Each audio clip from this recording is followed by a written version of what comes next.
What's up, everybody? Excuse me. What's up, everybody? Welcome to Flux Harmonic Live. I'm David Wilson, and we're back with another day of live coding for my GitHub GameOff 2022 Game Jam entry, which is a 2D platformer called Call of the Stones.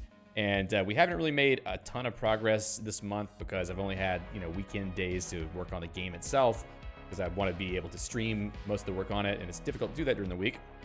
But we're going to continue on that today. I'm just going to try to finish out the month as strong as possible with as much functionality as we could add.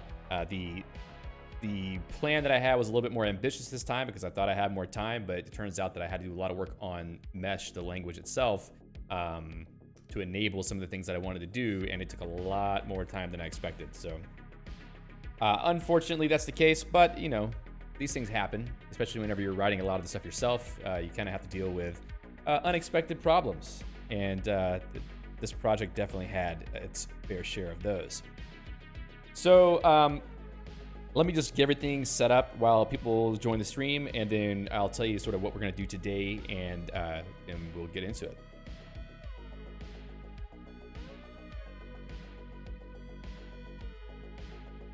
Let me see if I have everything set up. Let's try this, see what runs.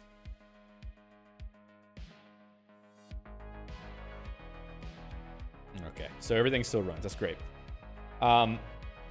So for those of you who are watching the recording, I'll just give you a rundown of what we did last time, which wasn't a whole lot, but we did get the basis for some things going. The goal of last weekend streams were to start working on the functionality to enable editing maps for the game so that you can create content, because this is meant to be a platformer with a sort of a consistent world, or a what's the right name for that? Anyway, it's a connected world where you walk between screens, sort of like Metroid or something like that, but not quite as complex. So if I walk over to the edge of the screen, you'll see that I'm put to another screen, and I can sort of go back over to the right side to go back to that screen. We don't have the portals working correctly. There's a bug involved with Mesh that is preventing that, and I'm probably going to start looking into it right now because it needs to get fixed.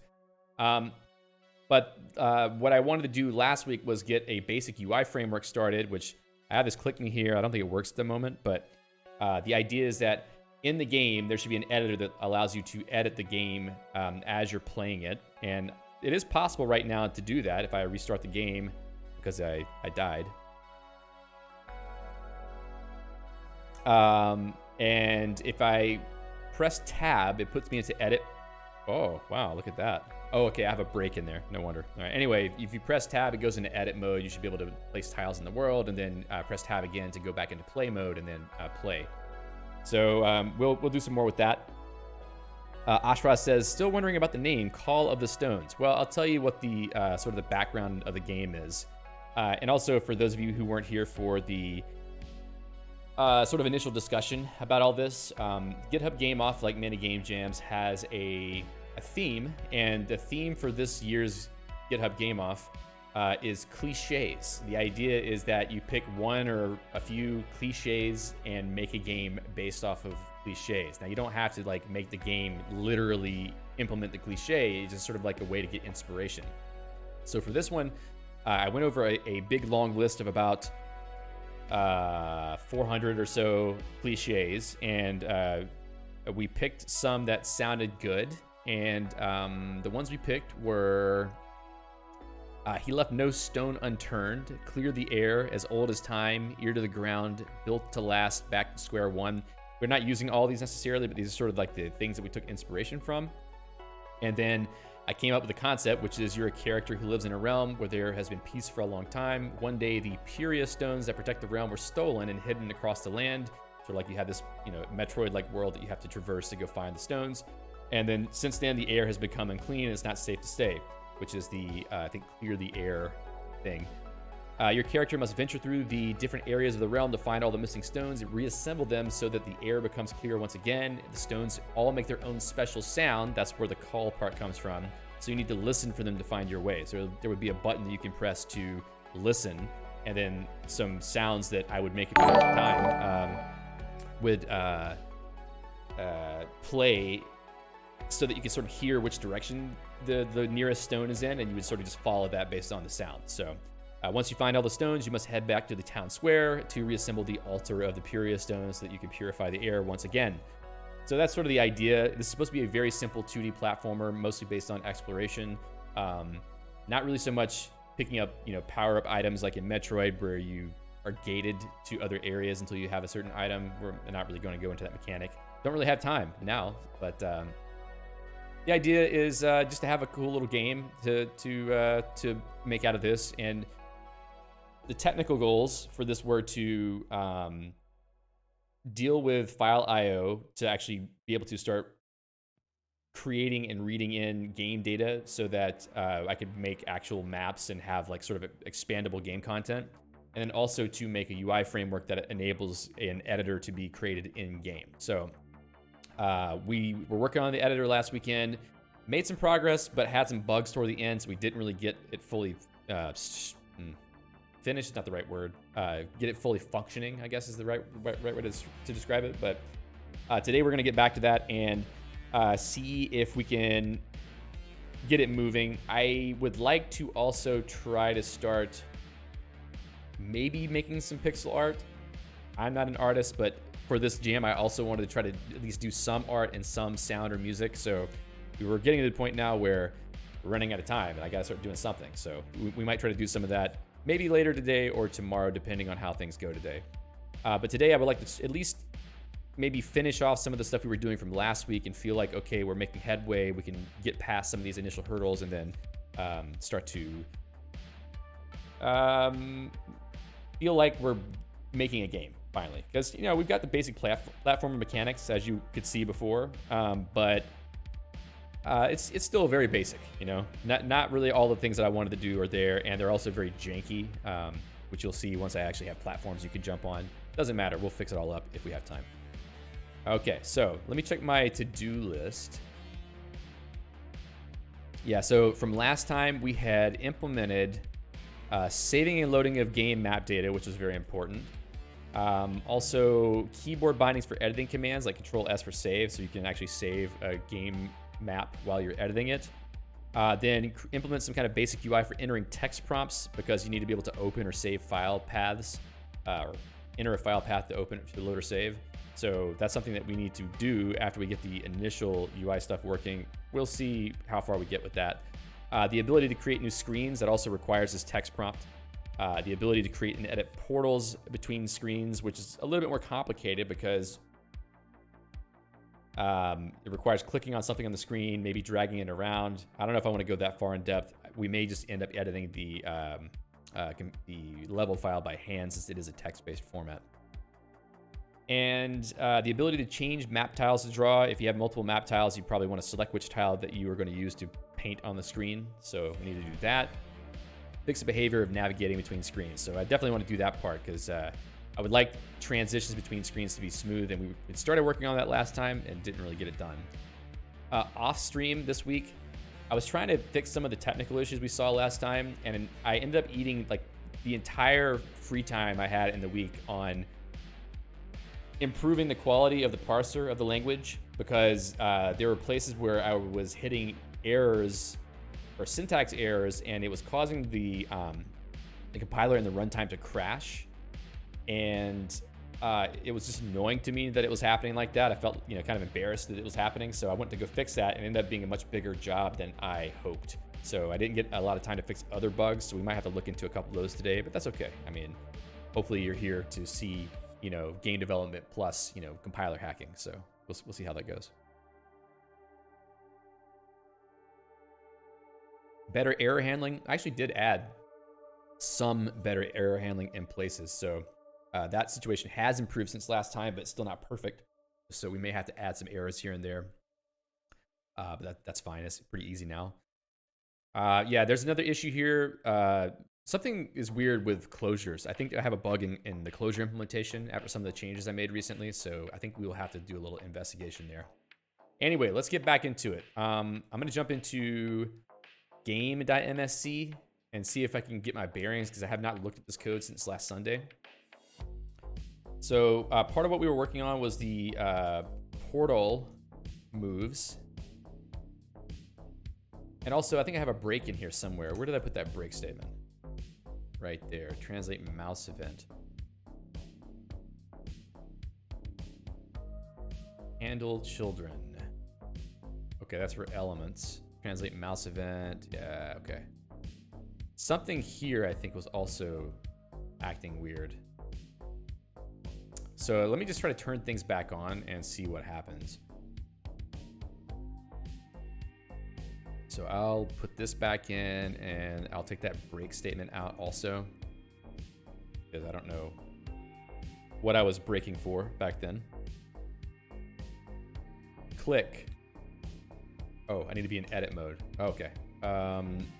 Only functions can be called. Here we go. We're going to be dealing with a lot of weird stuff here. I don't know why it says line 0 either, because I had fixed some of this stuff where it should be reporting the line numbers correctly. But I can think of some places where it might not actually work. Only functions can be called. Received kind 17. So what is 17 in mesh? Let's see. Depths, mesh lang, mesh, components, compiler, source, object.h. EGLOT's not going to cooperate today, it seems. And I'm looking for the object kinds. So it was what kind? 17, 0, 1. 17, record instance. Only functions can be called. So when did I ever call a record instance? Is it in this part? Make UI mouse event. Let's do this. Begin display making translated event. Let's just try that and see if that actually is where the problem is happening. Oh, I hit tab. It's a different thing entirely. Yeah, this is not helpful. This is the kind of thing that I was trying to fix this week, and apparently I didn't even make enough progress to fix it. So let's see. I hit tab back in game.msc, tab.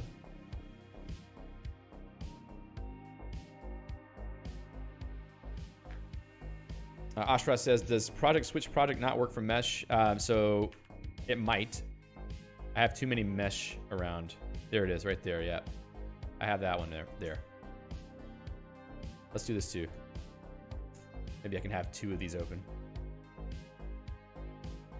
That would make things a little bit easier, I think.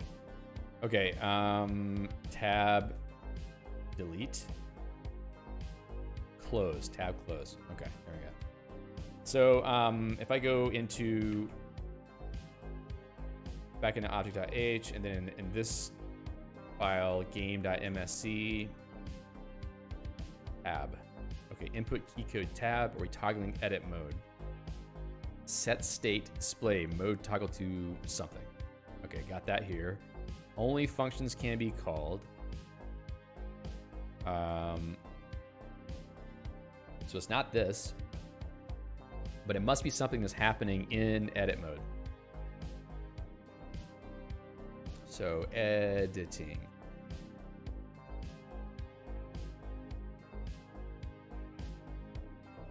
Save screen. And a player input. So if it is in editing mode, let me just drop some stuff around. I don't exactly know where this is happening.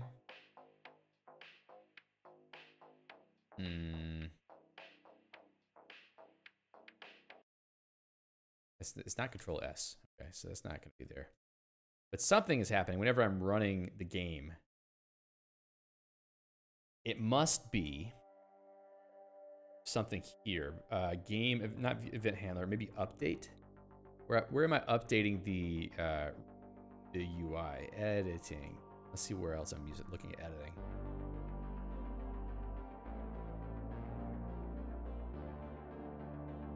Not editing. Oh, handle element.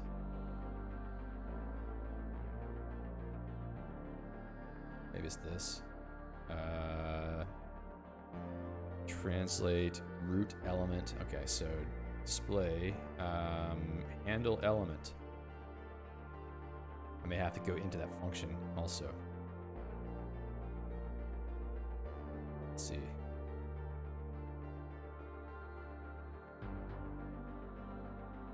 Okay, tab. Handle element, only functions can be called. Well, we're definitely going to be in that path somewhere. So we'll go back to UI, handle element.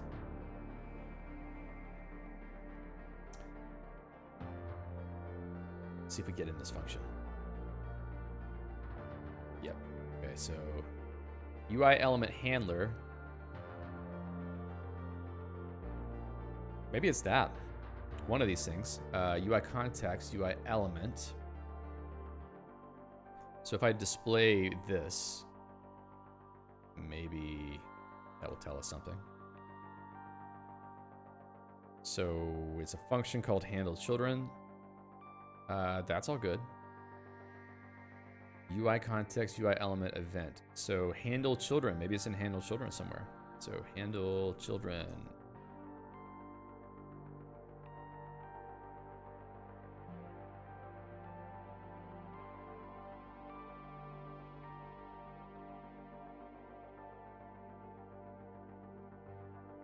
All right, we're making progress here. You know, before the next game jam that I do next year, we're gonna have a debugger because we can't be doing this print line stuff anymore. We gotta have a way to step through because this is just too much trouble. It's nice that it's fast enough to. Oh yeah, you know I should do that right now, Ashraz. You're right. Add a debug message thing that displays a message in Arc and be turned into a not for release builds. Yeah. I've added that in various places, but I'll add it again into... Man, I wish I had some of the stuff I've been working on Mesh and a branch in here because I've got like a logging library that I want to add. Hold on a second. Streamlabs. I need to get this Restream chatbot to stop spamming the chat logs.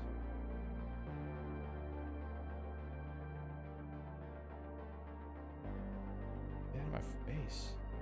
I'm on another screen right now trying to get logged into Streamlabs. Come on now, Streamlabs. Products.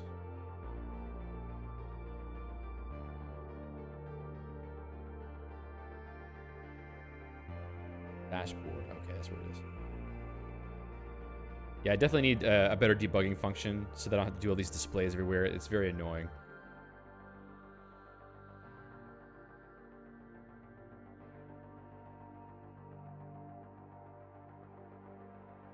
This will take just 1 second. I'm just logging into Streamlabs on another machine.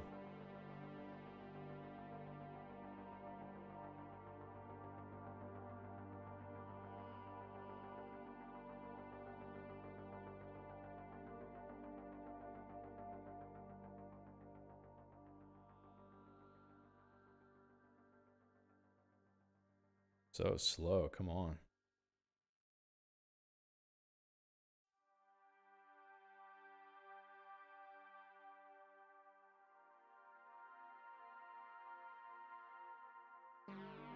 Okay, chat box, all widgets, almost there. Alert box, chat box.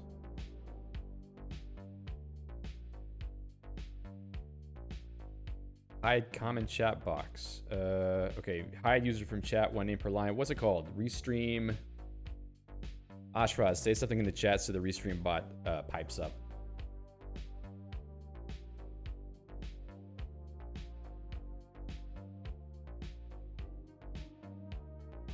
I think it's just Restream bot.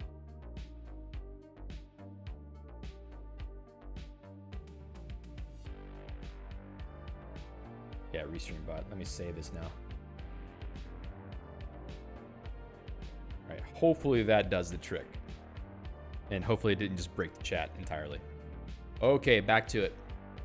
So then, let's see.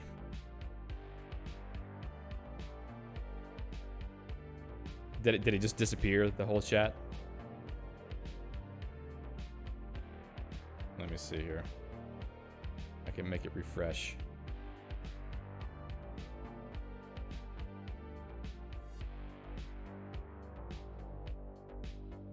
Okay. Okay, there it goes. Now it's at least saying things, but the blue color it decided to use. Okay, anyway, here we go, finally. Thanks, Ashraz, I appreciate it. Okay, so now, let us get back to it. We were tracking down where this handle children thing was going wrong. Let's see, this is UI still, handle children. Okay, I took that out. So then something in here is causing the problem. Handle element. Wait, how many parameters does handle element take? 3. Okay, that's fine. Car children.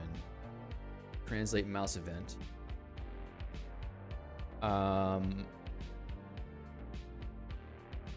UI element children. Wait, which one does it think it is? It's something that looks like a function call somewhere, so it can't be translate mouse event. It would have to either be this UI element children.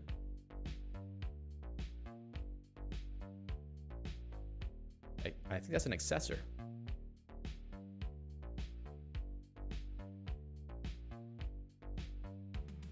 It's a getter. Okay, well, let's call it and see what it gives us back.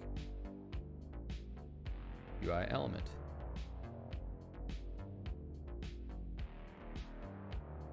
Yeah. Okay, got some children. Hey, Alejandro, nice to see you.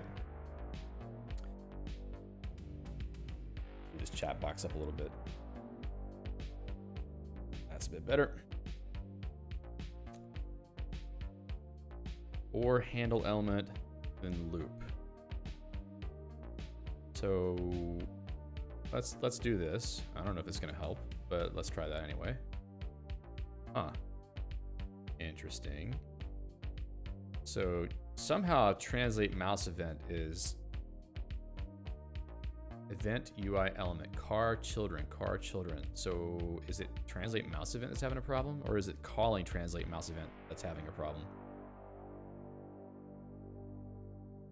Wait, undo that and then comment that one out. Now let's go back, because I think we will have, yeah, okay.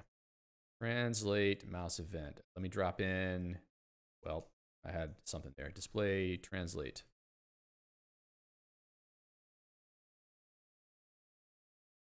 Tab. Okay, we're inside this. UI mouse event. UI mouse event X. UI mouse event button. Button is a field name. UI mouse event. Definition of that is where? Right there, button. Okay. So then, if UI mouse event, then we go into the begin, making translated event. We never see that get called. So then maybe event. Come on now.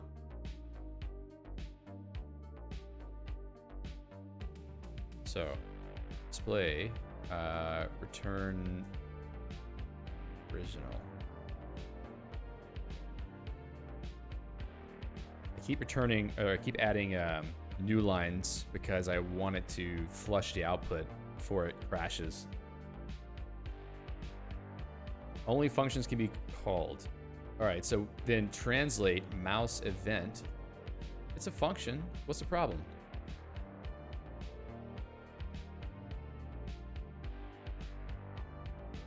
Handle element.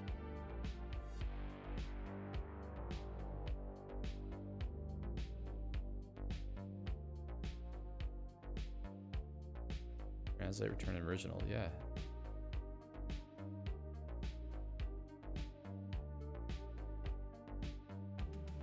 So we got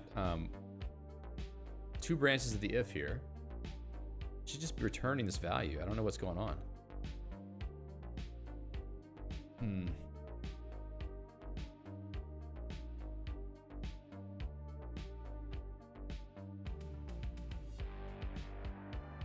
Let's see what it does. Ooh. Okay, now that's interesting. Why is event false? Let's see if event is false to start with. This could be a symptom of another problem, actually. Okay, so it's already false to start with. Translate mouse event. Got event there. Let's see what event is up here. Display.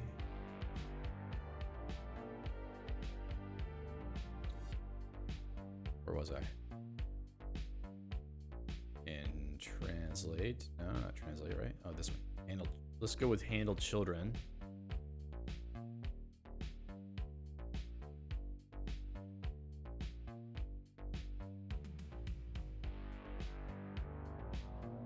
Also false. So is the handler via UI element handler not a function? Oh. Maybe. Actually, you might be right. We may be returning false incorrectly. Let's see. Handle children. Handle root event. So is there even an event here? Gotta be one somewhere.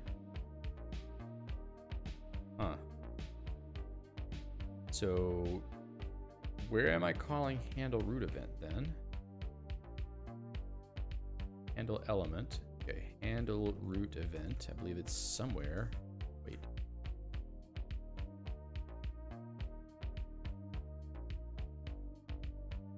How is it getting called? Wait a second. I think this is wrong. It's not this function. Is it? No, because it would be saying root. So, oh, you know what? I think I'm calling the wrong thing here. Handle root event.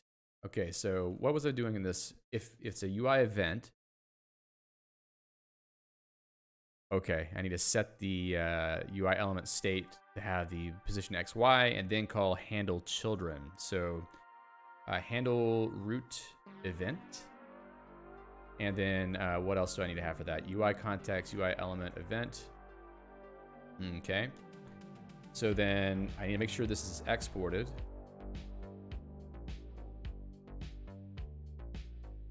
Okay. So maybe I should actually go back here and say display root. Same thing I was doing before. Display event, display new line. I will make a helper function in a moment. I just need to see what's happening first because it's gonna drive me nuts. Okay, so root false. Handle root event. I'm already calling translate input event here, aren't I?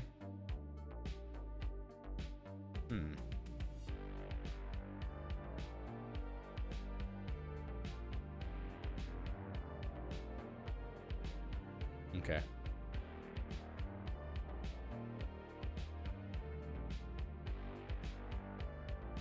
So it's only being called here.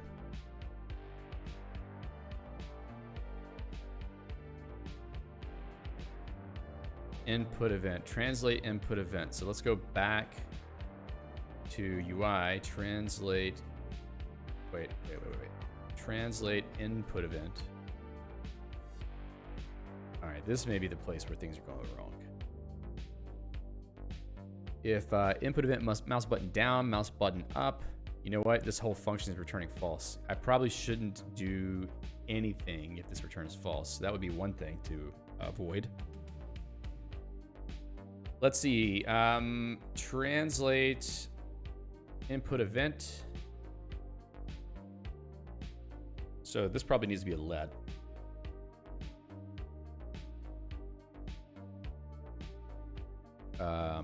Input event, mouse X, mouse Y. And then I will handle it. Wait a second.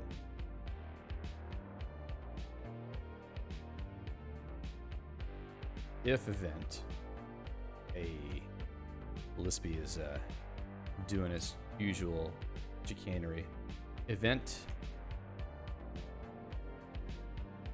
And that looks right to me. So we just check to see if there's an event. If we translate it to a UI system event, then we just send it into the handle root event. Maybe handle root event should actually take care of this thing so that the game code doesn't have to know how to translate that into mouse events. I'll move that if we can see this start working. Okay, so whoa. All right, so it didn't crash until just a second later because I think I moved the mouse. So press tab. All right, now I click. All right, so click making translated event. Okay, cool. We're at least getting event information in now, which is better than what we were getting before. So maybe that's a good starting point to actually starting to implement this.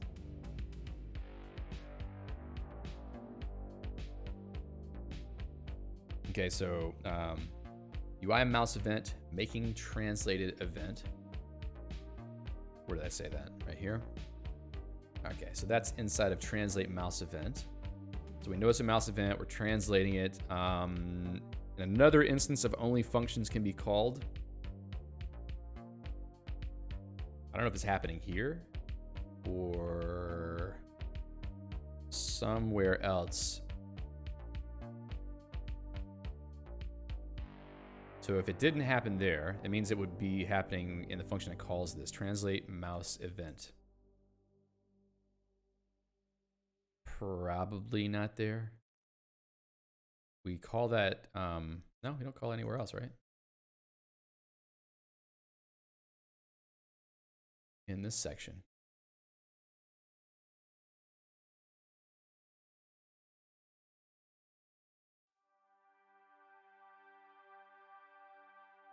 Okay. Handle children, translate. Translate mouse event, UI mouse event. It's a record type. It seems legit. Display event.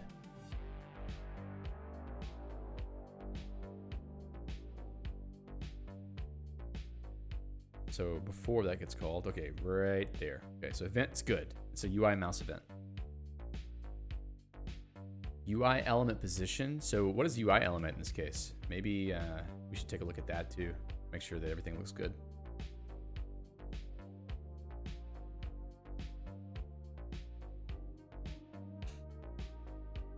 So UI element, the memory address seems legit. Only functions can be called. So I wonder if it's after all this somehow. Translate mouse event. Okay, here's what we're gonna do. Find debug label value display label display colon display value and then return to value. We're gonna do a little pass-through thing here so we can start to see what values are coming through the pipeline. So let's do this.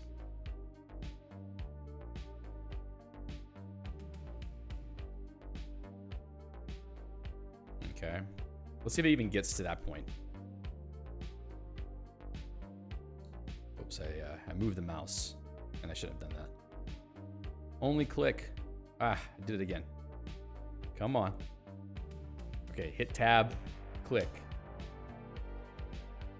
All right, we never got back to this part, so let's go to translate mouse event. And one of these things has got to be the one, right? So debug X, debug EX. Let's see if either of those show up. X. I didn't need that part. So EX did not show up, so it must be this. Element position X, UI element. Let me try to pull this out a little bit, see if I can diagnose the issue. Okay, so, oh, EX300, so at least in this location. Oh, okay, it was there all the time. What I forgot was in my debug function, I need to also add a new line. Display new line, okay. All right, EX is 300. Let's keep moving.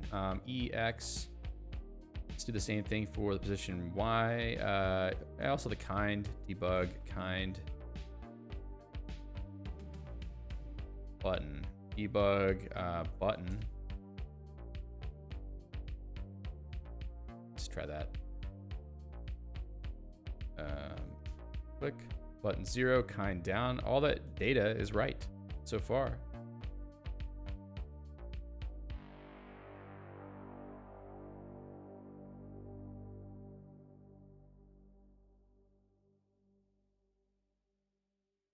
Okay, still not crashing. So why are you complaining?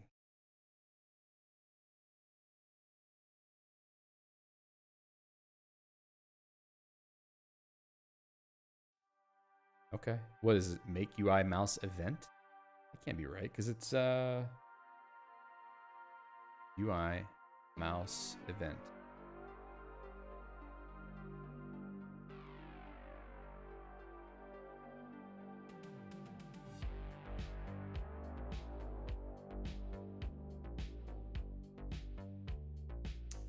Sorry. Make UI mouse event. Is it playing the same song over and over right now? I'll check it out in a second. Okay, so that is calling the right thing. 1 second. Oh, yes, it is playing the same song over and over. Let's get something new here.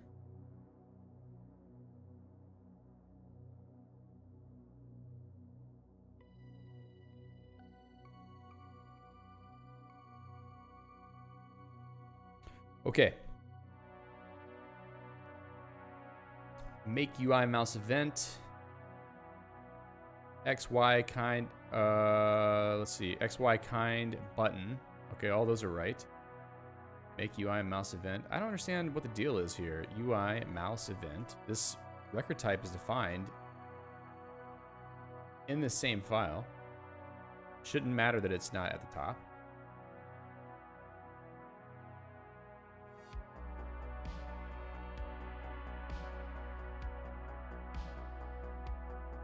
What is this writing out? Hold up. How are we even getting there after the error shows up?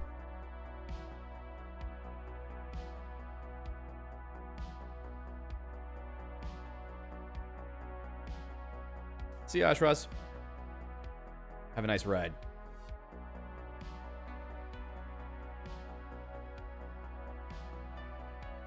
Okay.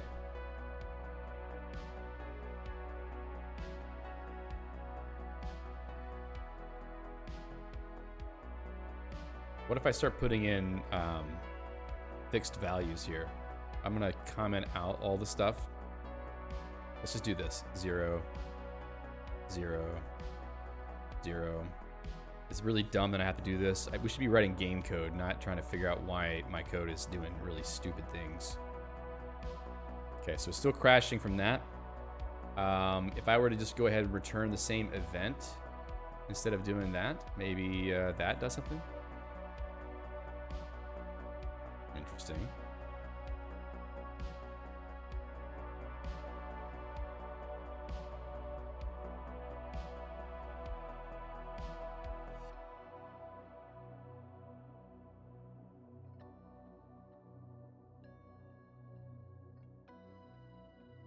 I am so confused. Something wrong is happening here, and it's so difficult to try and debug these things. I'm going to try to run a break here. And see what's in the value stack. And also what's in the function. So we got if result, predicate UI mouse event.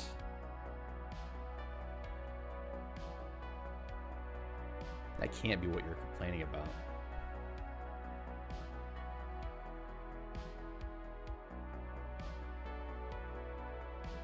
We implemented predicates last time. I would never have guessed it would be this. That's the problem, but let's take a look. Could be.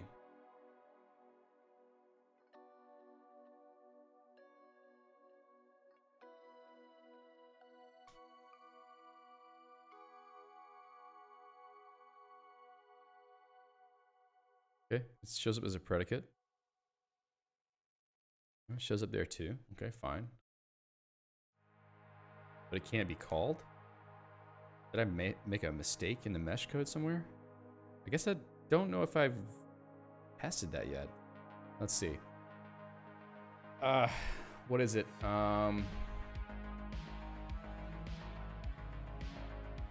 Record. Okay, predicate.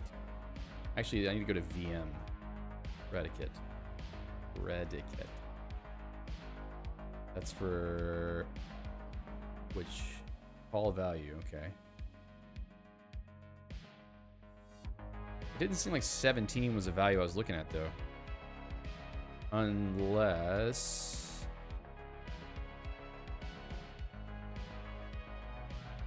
make record predicate. Predicate. Alright, so printf predicate kind. Oh, this is ridiculous.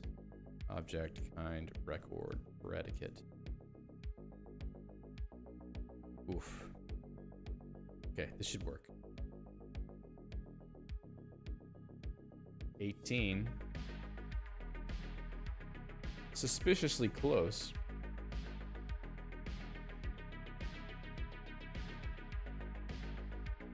I wonder if I did something wrong when I wrote this code that caused a bug. Let's take a look at the Git log. Let's see.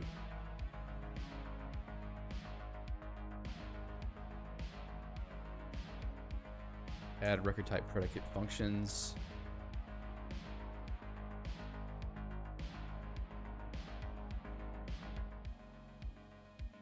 It's in GC. Let's see, predicate, that's all good. As record predicate. That seems good. This is in record.c, predicate.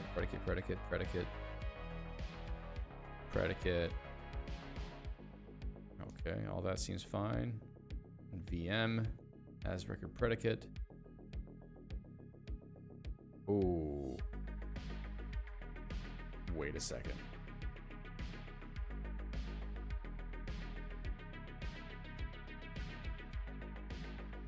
It's weird. Oh, check if the parameter is a record instance and if its type matches the type of the predicate. So we're hitting this error, but we shouldn't.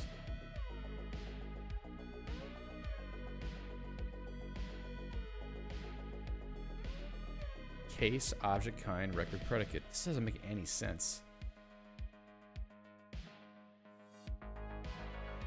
Okay, well, what I'll have to do then is for any instance of call value, let's see, VM call value. I might have to write out what it is because, let's see, printf calling kind. That's going to be, let's see, object kind callee. In fact, let's drop that right in there so we don't get any kind of crash unnecessarily.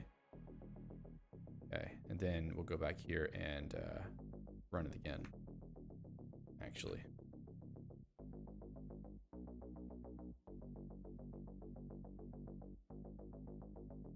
Compilation buffer.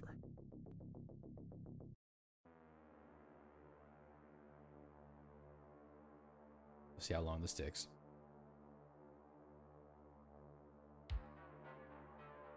Oh, yeah, that's not gonna work very well, is it? Cool, all right, at least it did happen.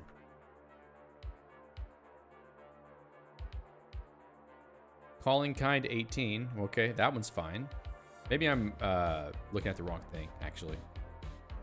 Go back to VM, calling kind, we'll take that out. And then that predicate kind, take that out too.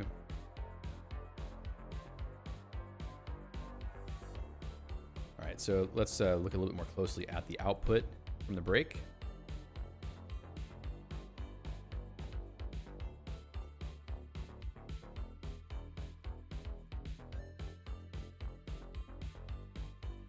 Is this just because I called break? I'm an idiot. Probably. Okay, let's go into UI, break.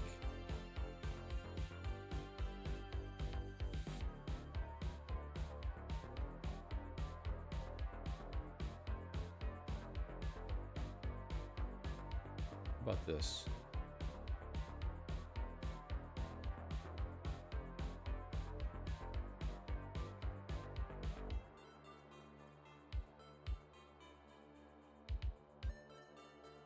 So we're in the translate. Oh, that's cool. Okay. Translate mouse event function.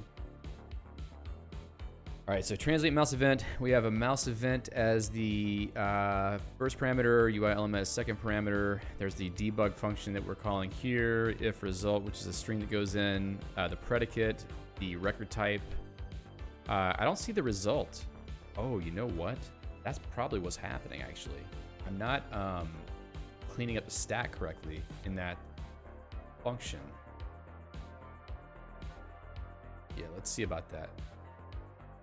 So record accessor.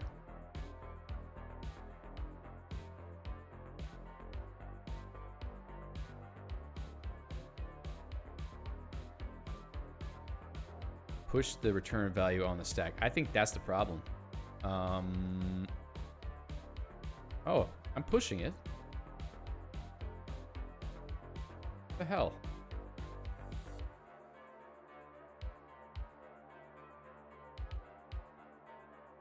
I guess it must have been true.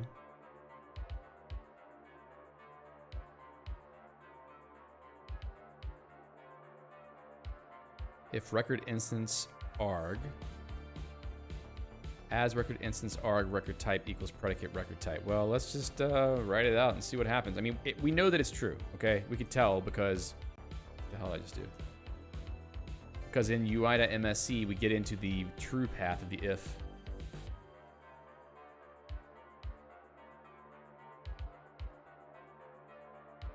Actually, do we? Oh, yeah, we see it.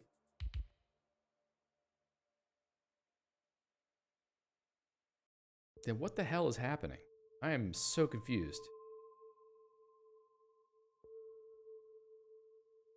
Oh, okay, that's one problem. Huh. This should be debug.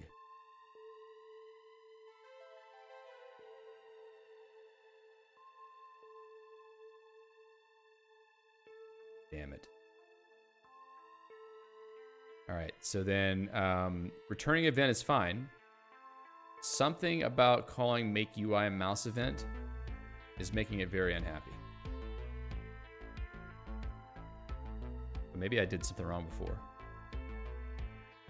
Damn, okay. Sorry, folks. I think that was a waste of time. Apparently this stuff is working. Let's just get all this debug stuff out. All right, so we delete this.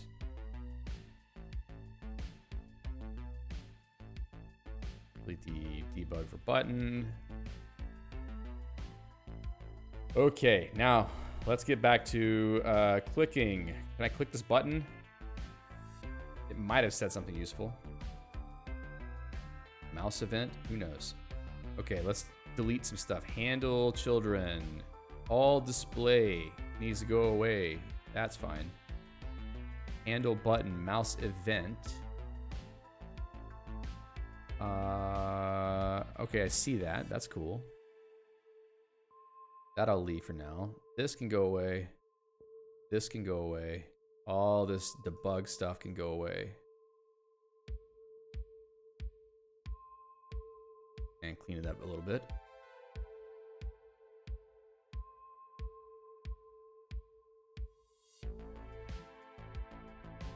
Okay, let's run it again. Whoa, what did I break? Let's start undoing things until I figure out what I broke.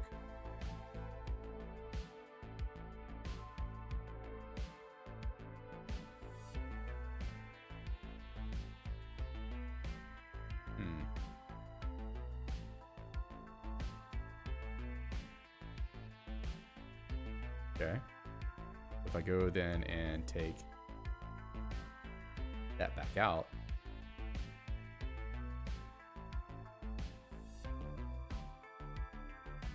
what the hell is going on here?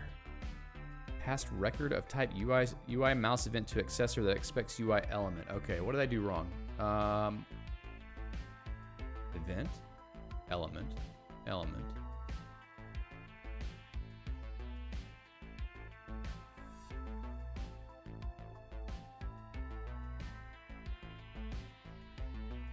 Huh. That's so weird. Then doing this debug thing somehow fixed it? That can't be right. Okay. Question is, how is this any different? There's some magic happening here in the stack, it seems.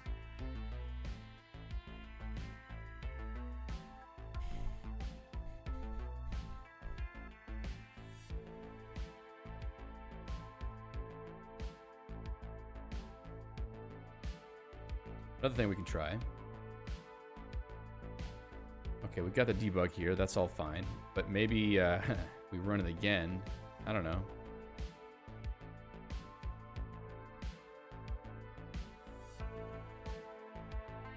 Okay. Something about returning that UI mouse event directly is causing some issues. Translate mouse event.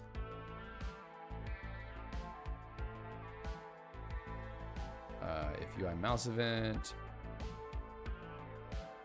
All right, and I see it saying make translated event. We see this too. Event record UI mouse event. So it's returning that. Oh no, sorry. It's fine. Let's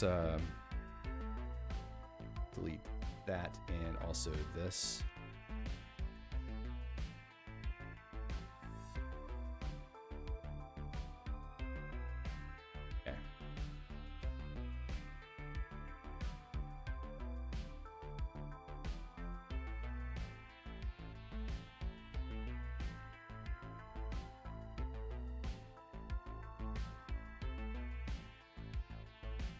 Interesting that it's writing it twice, making translated event. Why?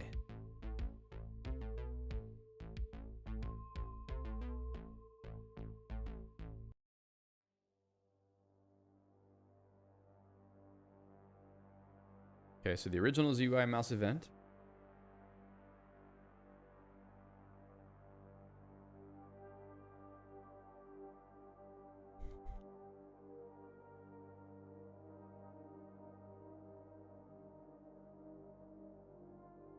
UI element handler.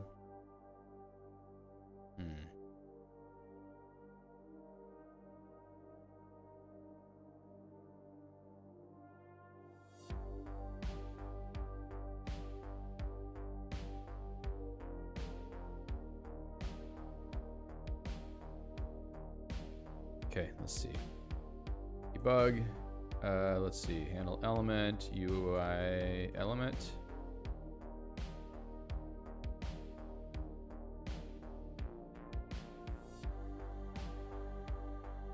I don't see it doing anything there. Oh, this is so frustrating. So, I mean, the question I have for myself then is it even worth trying to continue with this stupid UI system because it's not working? Maybe my time is better spent on trying to at least get game mechanics fleshed out, get maybe some basic art going so that we have something that looks like a game.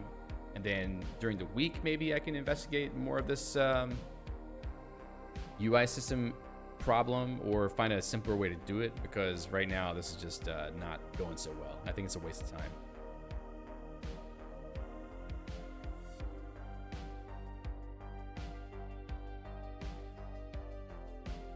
Or at least the UI is a waste of time. I could probably do things in a more manual fashion. Specifically, I mean, I could have more simple key bindings for doing certain things with the map editor. For example, if I were to go and turn off the logic in game for the editing mode or handle, was it handle root event? Let's just take this out and run it again. If I put it in editing mode and I click tiles around, well, in theory, it should have put them in. Probably because I'm sending those events elsewhere now, but I had events, or I had code where clicking on the screen would set a tile. Right here. The player click the mouse in edit mode. Press tab and start painting. Okay, so at least that stuff still works. In fact, if you see I'm clicking those there, I press tab, now I can start jumping again. I can jump onto the platform, so it's interactive. Maybe that's enough for now. Maybe I'll just get rid of all of the whole UI thing and just postpone that until I have time to actually develop it to work properly. And then we'll continue working on actual game stuff, because that's what you're here to see, not me bumbling around trying to figure out why things aren't working the whole time. All right. So then, let's get back to making portals work correctly, because that's really important for the game, is being able to walk between screens. So where is the whole portal thing? All right, game event handler. We have a change screen event. Screen portal by name. Am I doing that? Portal screen dest. Portal dest screen. So we're moving to screen. It actually does move though, doesn't it? Like if I were to go over here, moving to screen left. So it changes the screen. Oh, okay. It sets the current screen up there. So if I get rid of that, set player position to portal. So the portal has a position. So screen by name, portal dest screen. And then, let's see, where is the player? Player F. Okay, so there's player. Alejandro says, yes, I was wondering if the stream would be about a UI kit. Well, it wasn't supposed to be, and now it's not going to be, because I'm tired of having to fight with it the whole time. Okay, so let's go back to, we can set the player position. And in fact, I'll just take these two lines, and then in the portal stuff, I can try to set the player position. Player X set. So portal dest screen. Let's do this. Go back to screen. Let's see, portal. Portal. Okay, portal is XY. Destination portal. Okay, so we have to find the destination portal in the target screen.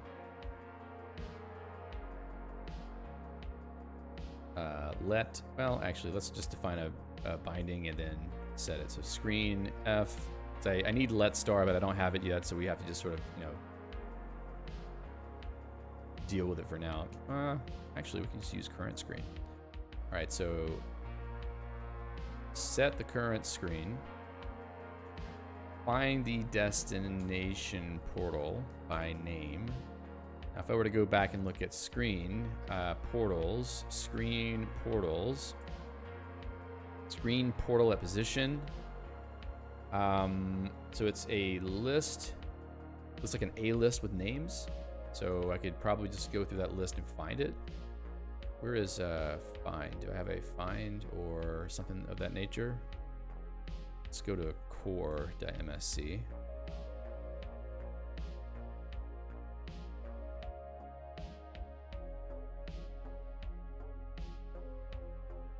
Find list. Find contains. I need not contains, but like a find. Oh, I have one for that. What's it called? memq or a seek, I think.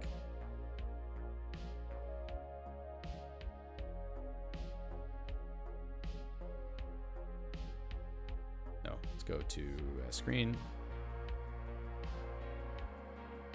There we go. So a seek or ASSQ, however you want to call that. Go back to game.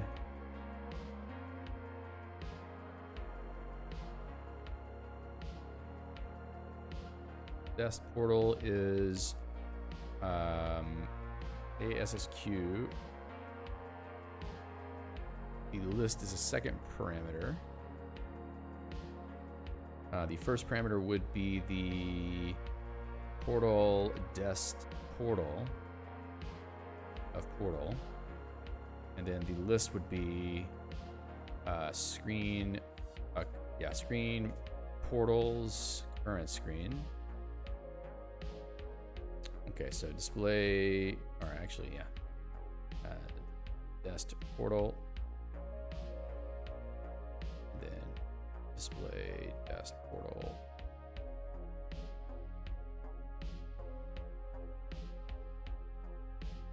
All right, so when we find that, then we should be able to take the position of that and set the player to it. I'll take this part out. So portal has a position. So if I say portal X, dest portal by tile size, portal Y. So that should do the trick, but I think the problem is that we're going to end up triggering the portal to go back and forth repeatedly, which is what we're going to see now, I think. Let's see what happens. Yeah, current scren. Scren, great.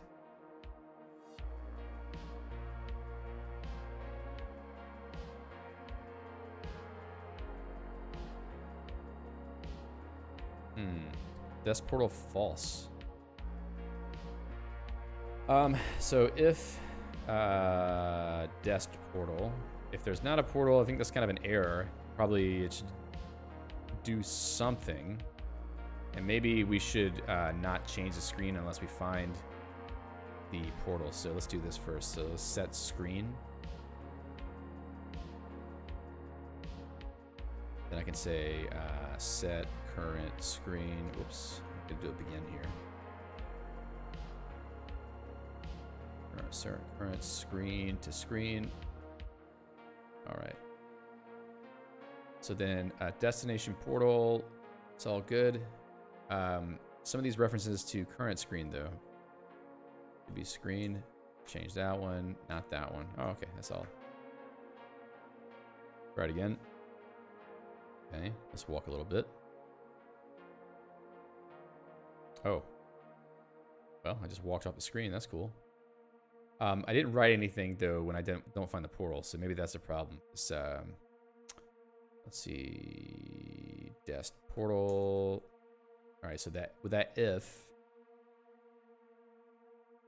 let's see, right, what here? Okay, so display did not find portal.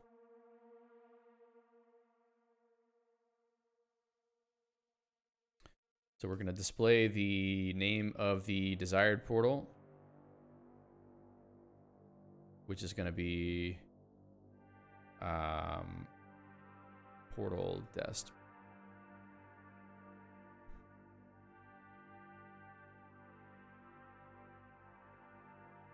Yeah, we'll see about that if that works.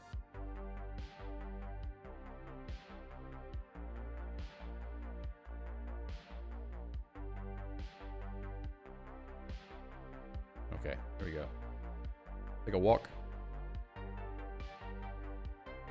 Did not find portal, left portal. Okay, so then let's go take a look at the pre-made game data, because not all these levels have files. Some of them are hard-coded. So start screen is connected to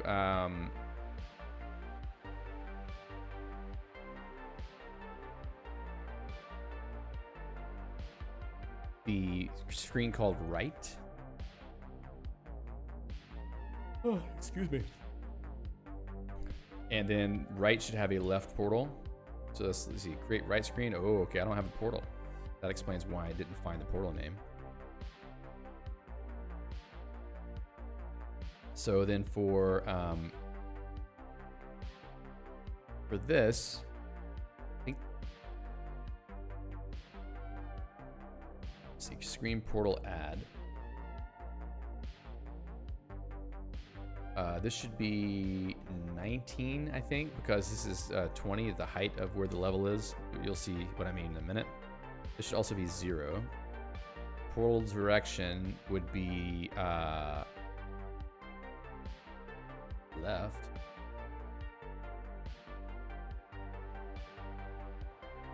And then the direction would be start and right portal. Yeah, that's really confusing naming, but let's stick with it for now. Maybe this will give us an actual result.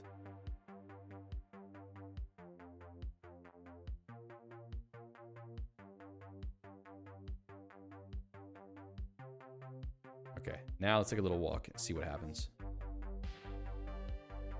Did not find portal left portal. How much did it write here? Did not find portal left portal. Well, I just added one. What's the problem? Screen, create screen, right. So right portal, portal direction right. The name of the screen is right. The name of the portal is left portal. It's really confusing how I have that set up, but we'll deal with that later. This is called left portal. This is on the screen called right. So we should find one called left portal. Screen portal add should modify the existing screen in place. Weird that it doesn't find it. Let me, oh, hold on a second. Maybe I did something wrong. In game.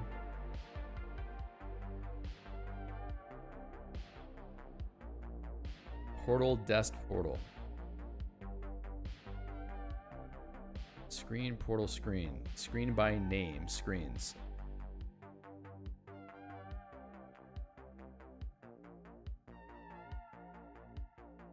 I think I need to pull screen name.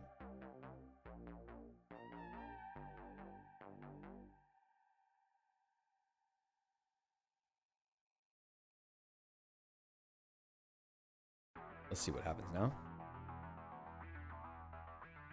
Found screen right. So it did find the screen. Let's see what portals the screen has. Make sure it has anything.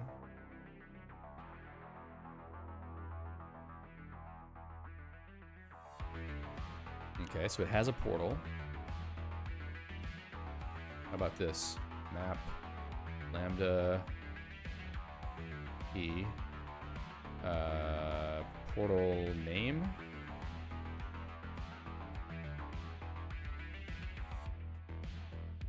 Actually, let's put this one, whoops, right there, and then drop that.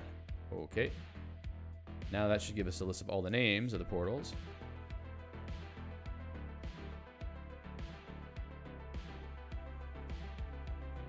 Portal requires a single, whoops, yeah, E. My mistake.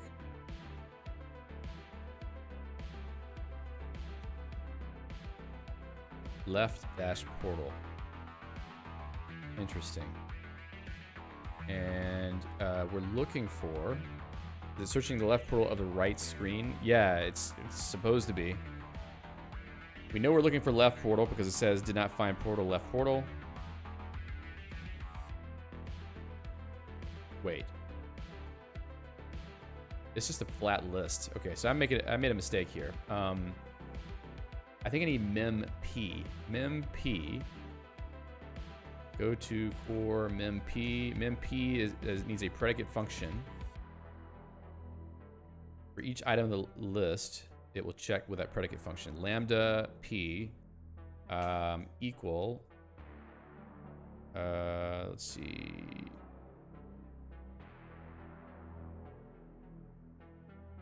Portal name p.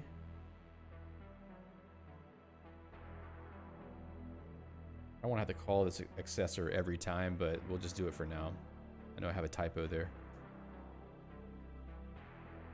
Okay, so if it's equal, then return it, or at least the remaining items in the list. So if desk portal, display desk portal. Okay, let's try that.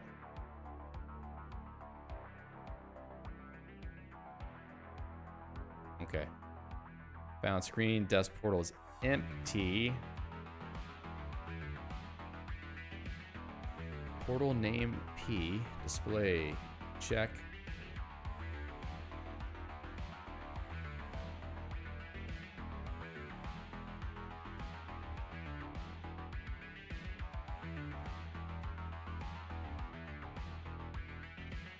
Check left portal.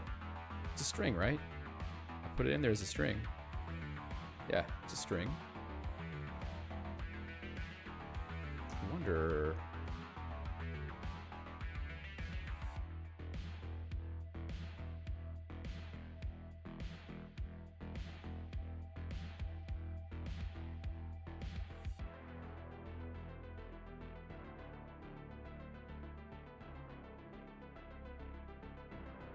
Oh, wait. What? Found screen left portal? What?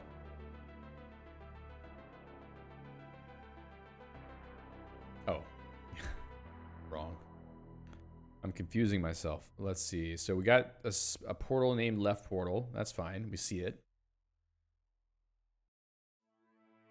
Let's also display the thing we found here.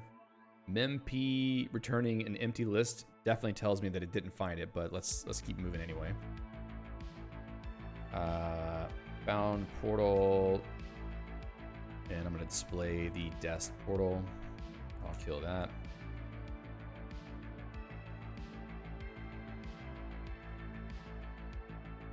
Why is it here? Okay.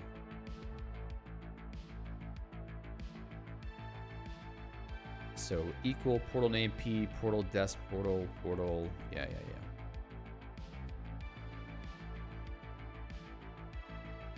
Something else is wrong. I wonder if it's how I'm reading in that string.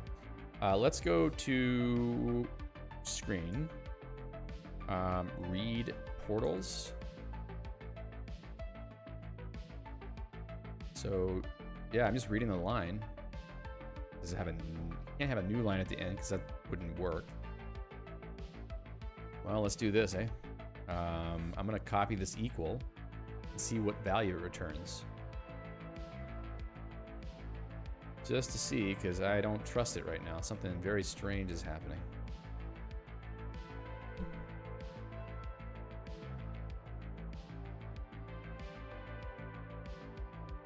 So,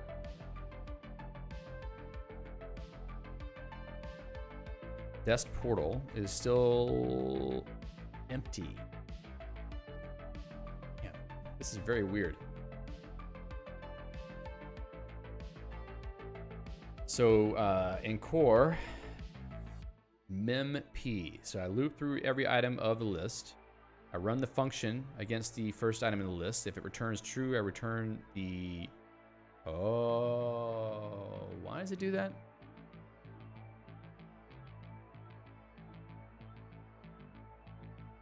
Is that like for getting things out of P lists? Okay, this is clearly not what I want.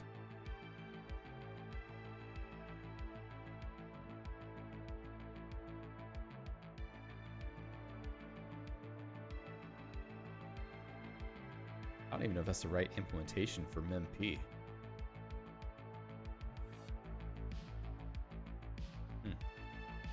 Okay, well that explains why.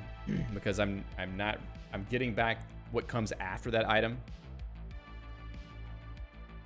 Definitely not what I expected. All right, so then I don't want to have to write that myself. That seems really annoying.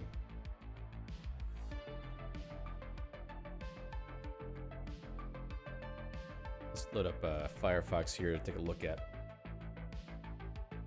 documentation. memp. No.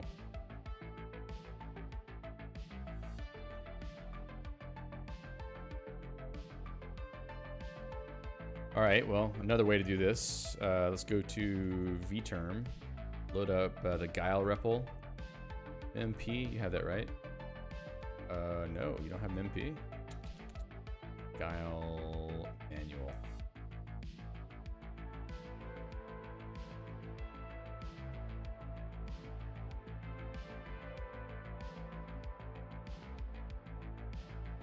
And you load it. Clicking.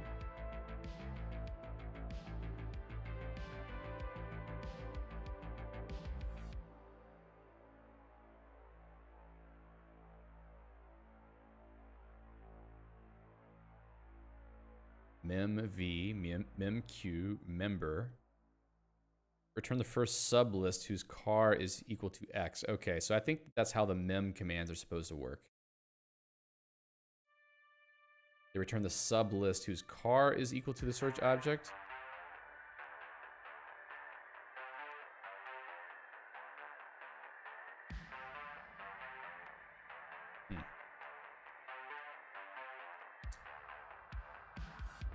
Okay. Am I using memp anywhere? Only there. What about in here? Doesn't look like I have tests either. Maybe I just have a bug. I think that's wrong. Like, this should be the right behavior, I think. I should also check, well, no. That's everything. memq, mp.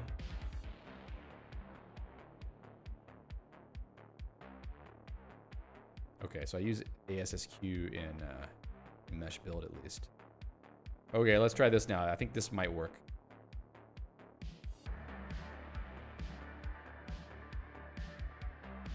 Found it. All right. Expected instance of record type portal, but receive object kind 4. That's fine. Now we at least have. Oh yeah. Okay. I need to unwrap that item. Now, back in game. We found the portal. Let's get rid of that. We don't have to display the portal anymore. I do need to unwrap the value though. So in this case, I'll say car. So Ivan asks, what's the use of the lambda function? That is to find an item in the list using a particular predicate function. In this case, I want a portal that has the same name as the destination portal that we're supposed to go to in the new screen. I think we just found it, so let's see. Now we're gonna see that infinite looping behavior I'm expecting. Oh, okay, well that worked. But it just popped onto the screen. Let me move the other way. That's fine. If I jump, yeah, it comes out. Cool. So then, that's a good sign. Did it actually navigate the way I expected it to? Let's see. Okay, I mean, that's not bad, but I need to set it to the right location. So back in screen.msc, the portal location on the right screen was at 19. Now this fill screen function is saying what tile the ground is supposed to be on.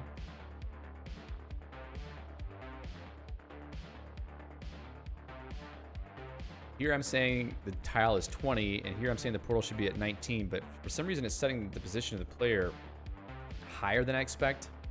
Let's try this.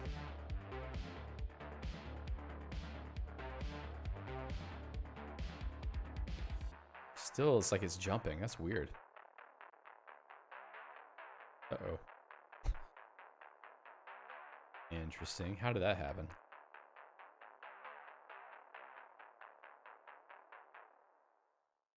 Okay. The player comes from too high. Okay. Needs to update the Y value. Did I not do that? Pretty sure I did, but maybe I did it wrong. Portal X, portal Y, car desk portal. Yeah, I'm setting it.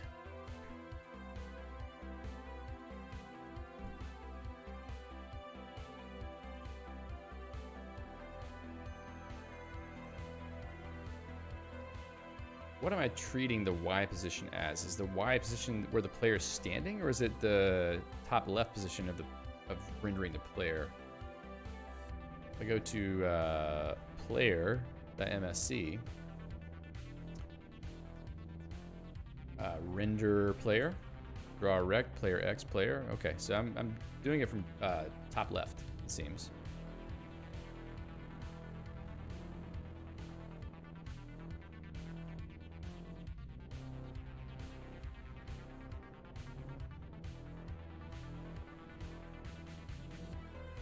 Maybe I need to write out what the position will be. Starting.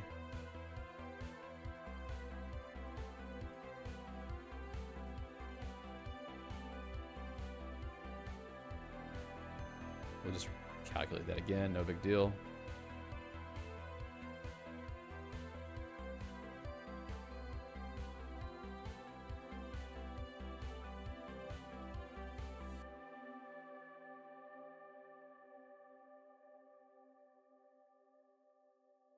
Cool. Now let's give that a shot. Maybe the portal's too high. I thought about that. Okay, let's not multiply by the tile thing, because I need to be able to see what the tile position of the portal is. I think it's right. I think the position is right. It's just not what I expected.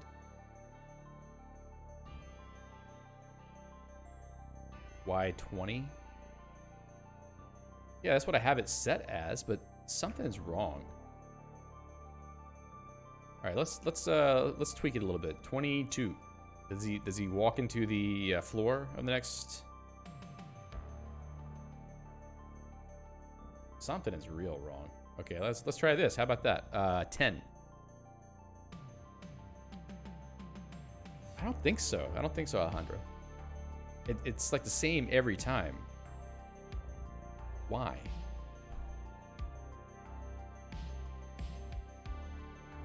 Something must be not what I'm expecting. Game event handler. Game event handler. Update player. Game event handler. So in the player code, update player. Oh, excuse me. Let's see.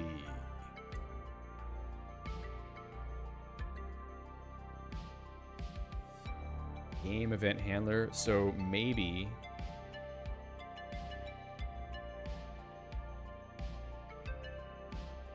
because I'm doing this early, something else is overriding the state.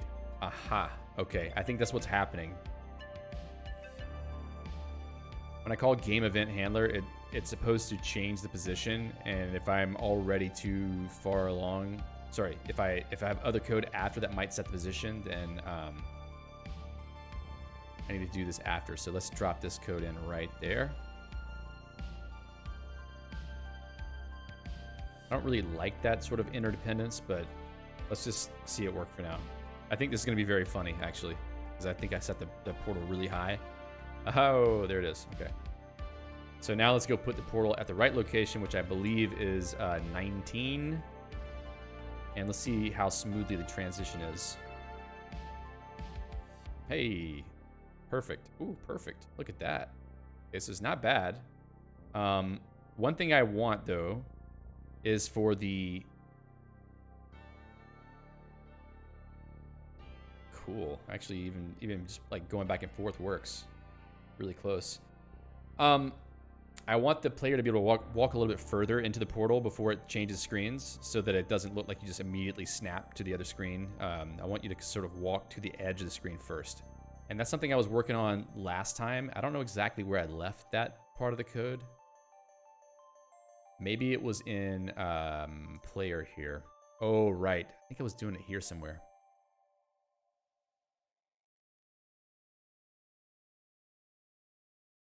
So if velocity x is less than 0, stream portal at position. I feel like I had a more complicated logic. I don't know where that went. I had commented it out. I don't know if I deleted it because I was just annoyed. Let's see. I don't see it there. In game, I don't see any massive commented out logic anywhere. All right, so I must have gotten rid of it somehow.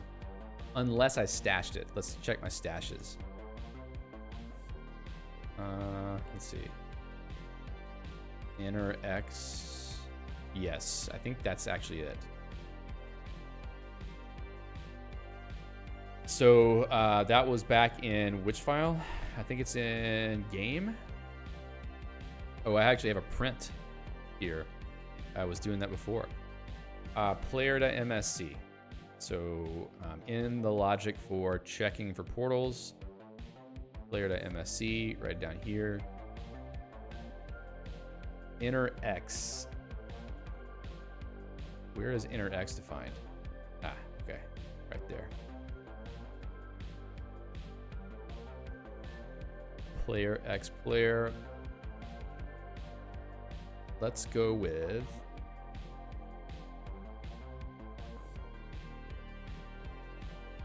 I'm gonna copy this. Well, no, actually, let's put this stash right here so I can see it and make some more space for myself. All right, so inner X was a modulo of player X to tile size.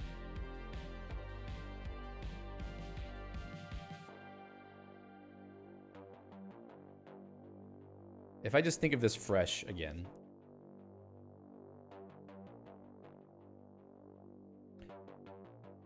if velocity X is less than 0, that means the player is moving left.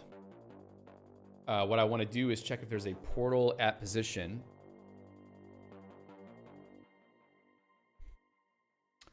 Not necessarily to the left of their position.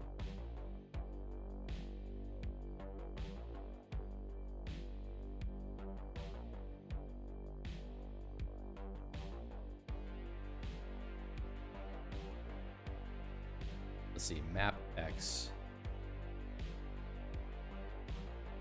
If I did map X -1, would that be wrong, I wonder? Let's see, wherever you're standing.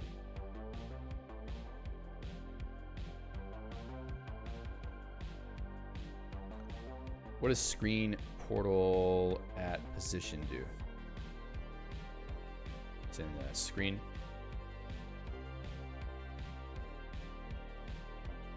So, okay. Actually, maybe that's fine. Let's try that. I don't know. Oh, I was already doing that here. Interesting. Map X +1.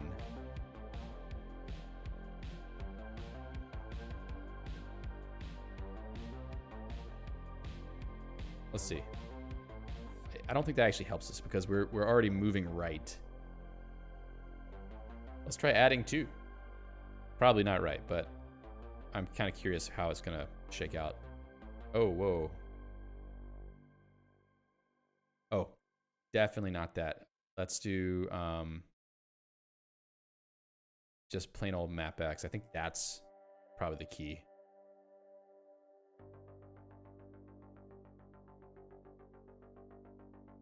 Oh, that's what I was expecting to see. That frantic switching between screens. I don't know if you could see that on the stream. Let's see.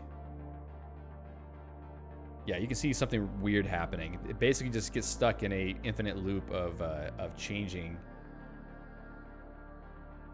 But we also want to make sure that we're gonna find a position that has the direction of movement that we're looking for, which is something I was doing in that stash. So what do I have there? Portal direction left. Portal direction left. Screen. Portal direction left. Okay, so I do have constants for that. And I added a parameter, direction. If and equals portal X, portal Y, and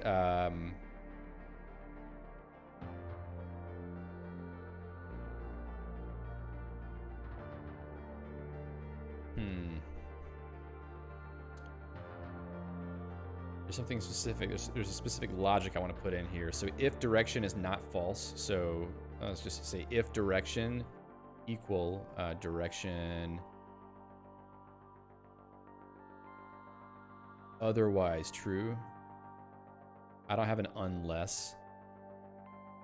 Equal direction to portal direction, I guess. Portal.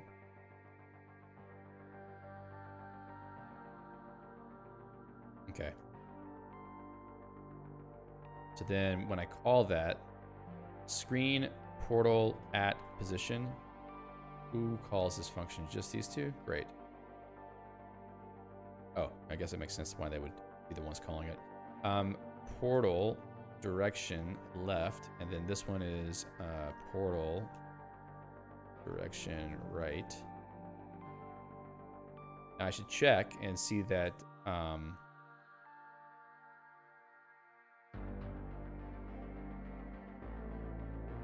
that I set those portals up correctly.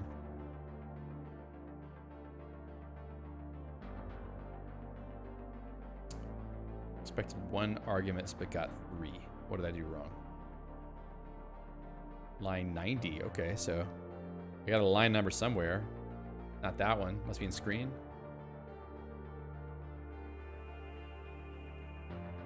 Who the hell knows?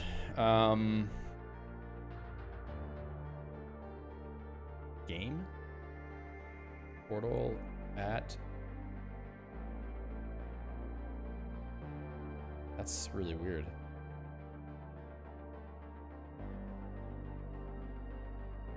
Direction. If direction. I guess maybe the more appropriate thing here would be to say, or not direction. No. Yes. Or equal, yeah. Because I just want to say, like, if there's no direction, or if the direction is equal to the portal direction. Let me just do that, because something is strange here. Okay, so something else is unhappy. Let me see. Player to MSC, screen portal at position, screen map X, map Y, direction. Am I exporting? Portal direction left. Yes, I'm exporting that. Jonathan says, portal direction, car portals. Did I mess that up?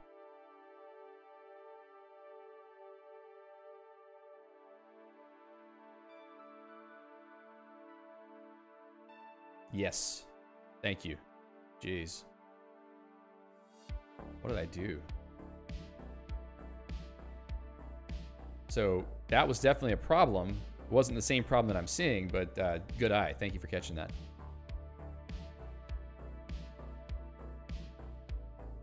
So what else did I just change? So expected 1 arguments, but got 3. I must have unwrapped something the wrong way. Oh, wait.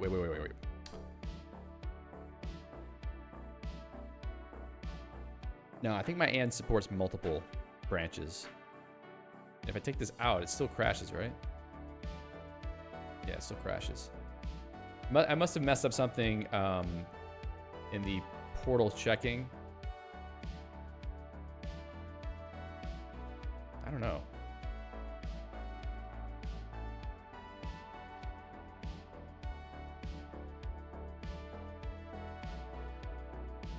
Direction.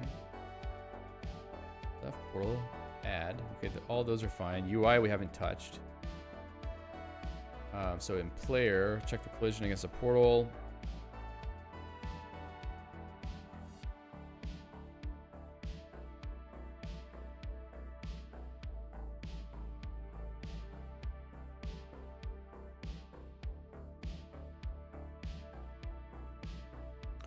So maybe, yes, we've given up on the UI issues and we've moved on to fixing portals, and they're actually working pretty well now. I'm just trying to polish it a little bit so that it looks good whenever it translates between screens.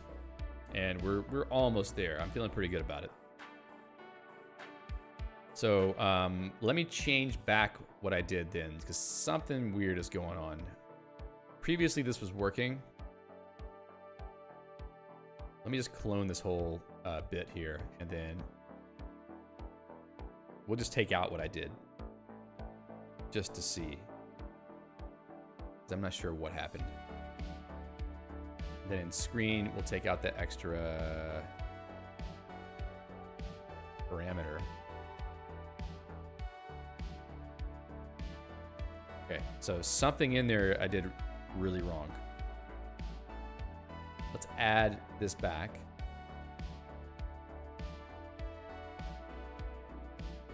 I swear it's not being used anywhere else.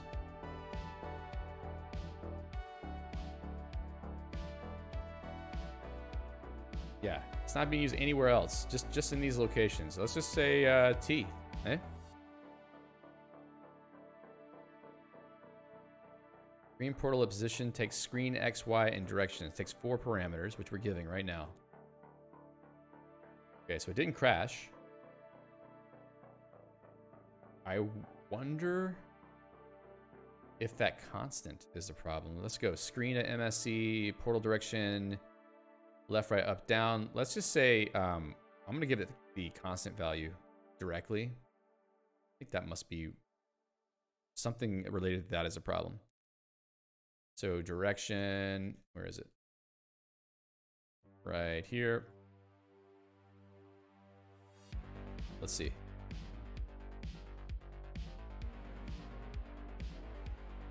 WTF. It's possible. So it's saying at line 90, which doesn't make any sense. Did I miss a parenthesis somewhere? Or is my parser doing something really dumb? Dumb is likely. Dude, this is really strange. I give it any value for the third parameter and it throws up.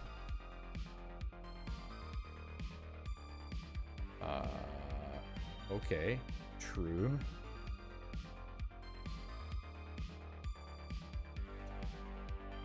This seems like a bug in the language, which is not what I wanted to see right now. Okay, let's do this. 0, 1. Crashes, right? Okay, so I'm going to go into this function, and then I'm going to break, because I want to see what's in the value stack. Wow.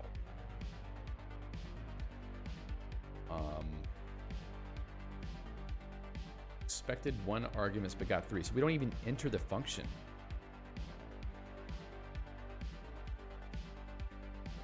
Man, I really jacked something up here.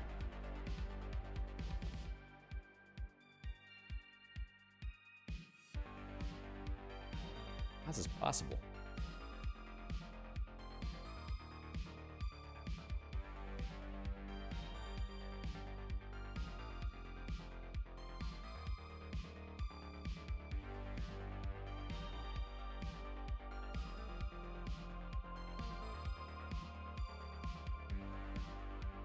What if I put the direction before X and Y? I don't know what it's going to do, but I'm sort of at a loss for words at the moment. Didn't help, obviously.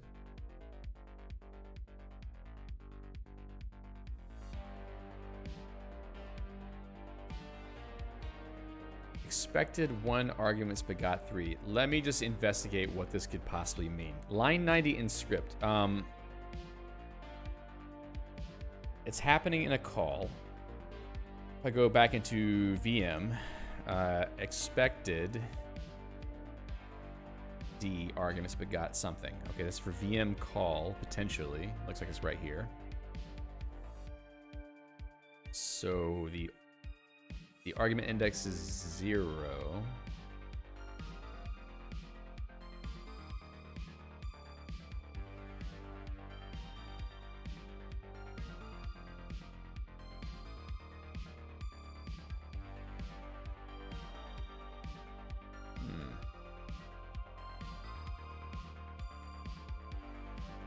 A very weird error to see.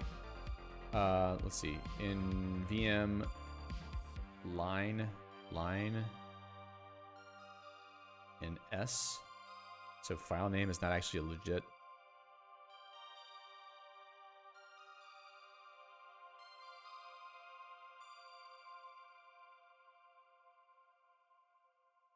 Let's just see. Yeah, okay.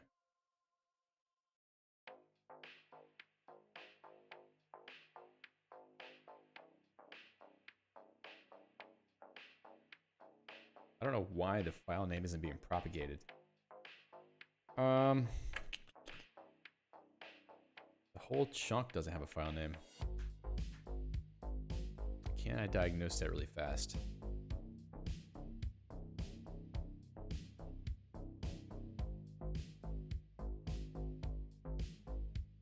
Which file?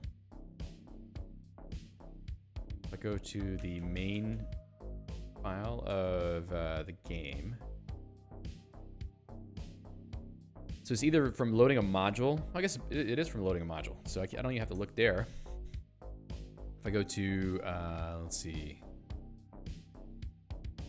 load module, module path string,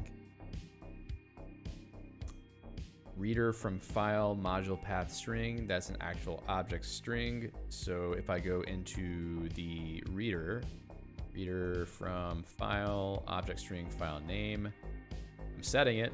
Printf file name is, and let me just do a little check.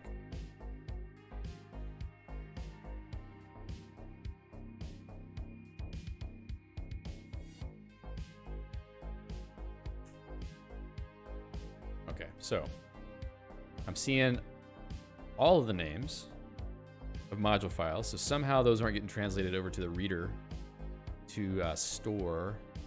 Oh, no, that's right. Reader file name. Let's do this.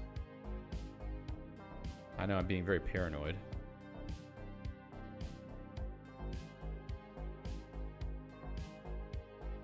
Unnecessary, but okay. So now I've set that into the reader.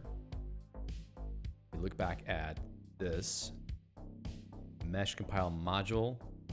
That's in the compiler. Come on. Compile module. So I have the reader. Oh, you know what? I bet.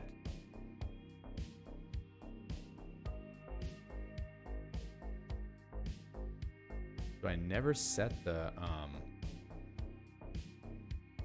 file name somewhere important? Let's see, init context. File underscore name. That's coming from the syntaxes. The reader should be placing the file name in the syntaxes.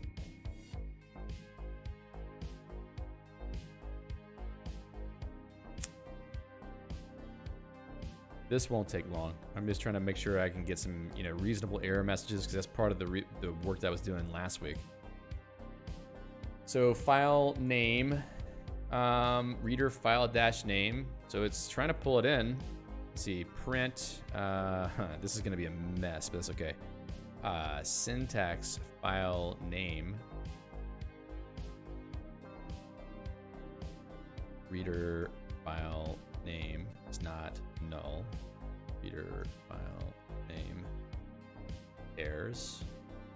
Otherwise, we're going to return no.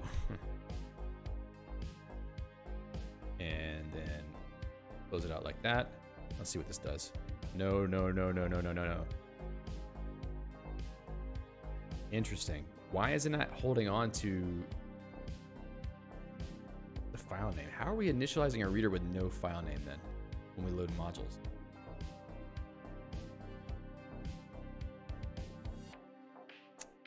Something very unexpected. File name is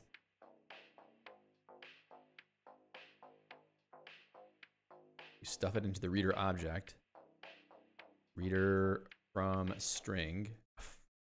WTF. Okay.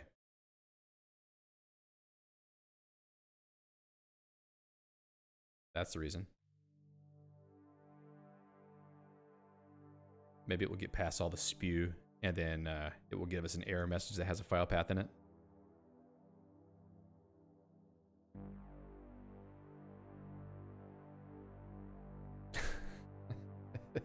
Still nil? It can't be right. So I'm seeing syntax file name the whole way down.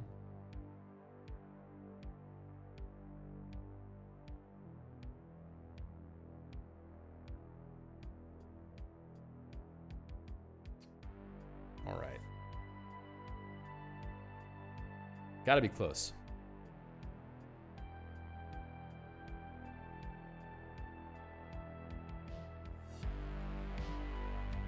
Line 90 in script. So the chunk of the function never gets assigned. That's probably what's happening. Let's go back into compiler. Init context.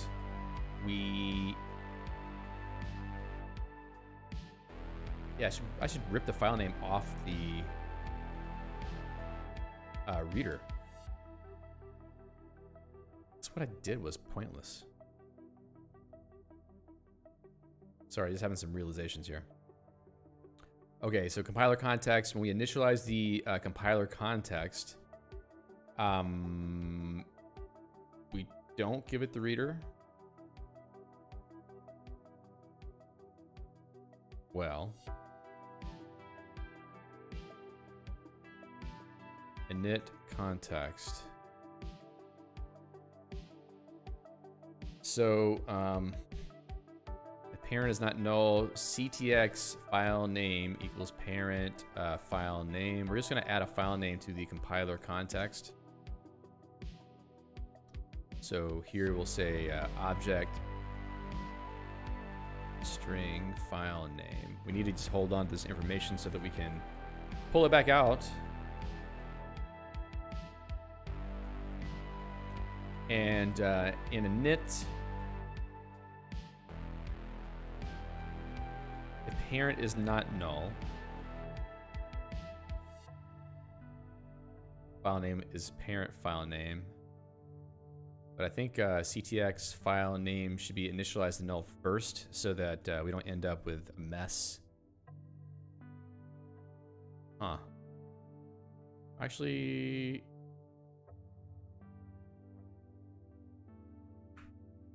okay, we're gonna add a parameter here. Damn, I don't want to do that. Feels a little bit leaky, this whole thing. So,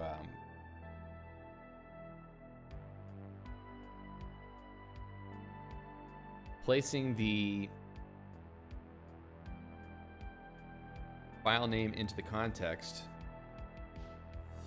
Let's see. I'm seeing messages from Ashraz. Okay, there we go. It finally showed up in the Restream chat. Ashraz says, don't worry, I spent 1 hour yesterday refactoring a single line of code in order to make it more lazy in C++. That included starting to write a lazy semantics class until I finally realized that I can just directly work on the temporary just-in-time if necessary instead of recalculating. Yeah, that's how it goes sometimes. Yeah, you try to do the right thing and then you realize, oh, I didn't have to do that. So the problem I have here is that in this CTX object, the context object, I kind of want to assign the file name here, but I also want to make sure that I don't end up with an uninitialized value. I guess I'm in control of this code, but it still feels a little bit risky to depend on the fact that the reader has a file name inside of it. Whoops, that's not right. File name. So that's doable. It's just not safe. But you know what? I just want to see where this error is coming from. So we're going to add this and I'll clean it up another time. Okay, so CTX init context. So let's not clear out file name. Let's just copy along the file name. And then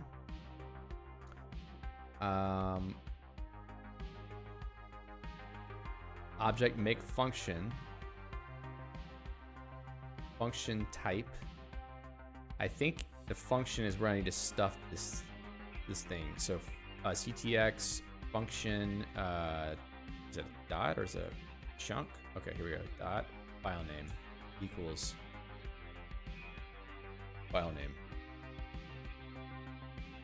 All right, let's see what that does. You know, let's get rid of the spew. Okay, that's in reader syntax file name. Okay, delete you. Ranf. Delete this thing too. You gotta be kidding me.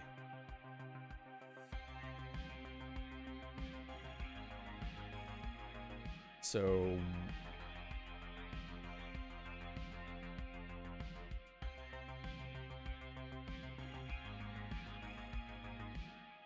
I think I shouldn't pull the file name off the syntax. I think I should just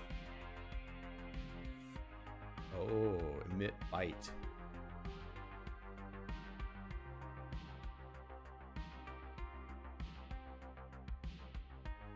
I don't even know why I'm doing that. Let's take that out.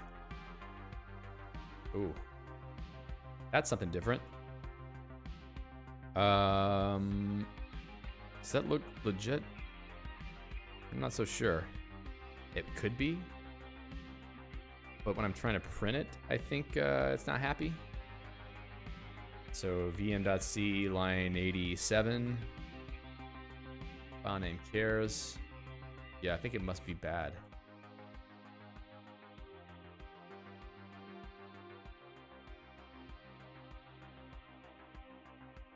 Oh, hold on. Is it use that for free? Oh, use that for free. So, who?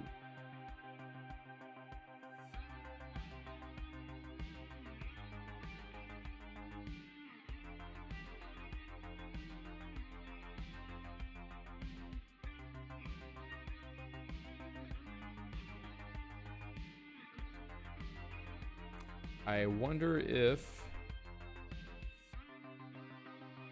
you set the file name back to null after free. Well, I don't ever directly free it because a garbage collector would free it.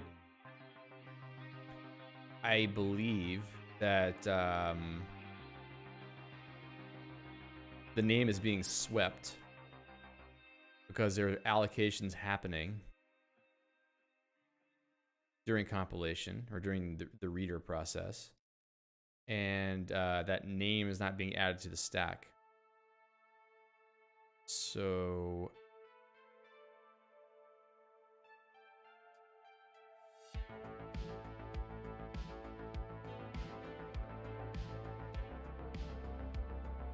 that feels really annoying.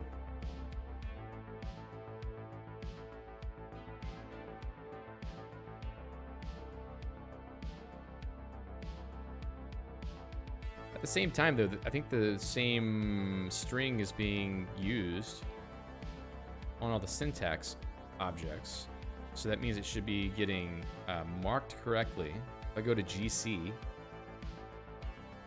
and look at object kind syntax, I marked the file name as on there. So whatever file name is on the syntax, in fact, I should probably be checking this if syntax file name, because it might not have a file name. I'm surprised it hasn't been a problem up until now.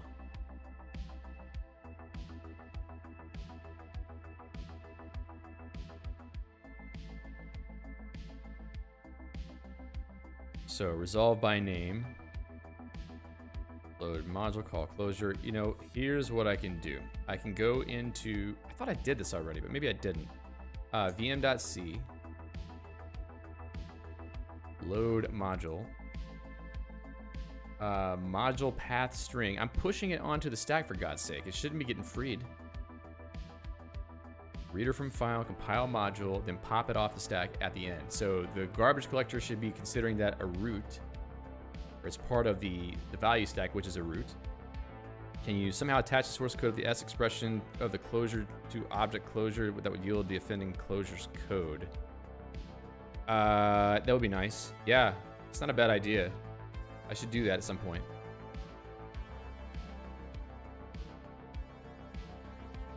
Try not to waste too much time on this, but we do need, you know, good debugging capabilities, and I've lost that a little bit in the language recently.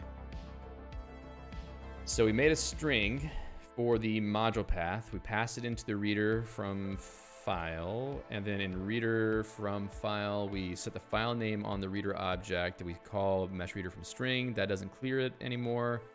Initializes the scanner, and then back in VM,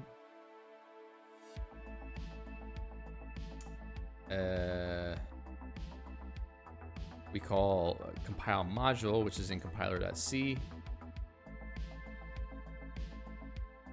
We set the reader file name on the context. We initialize it.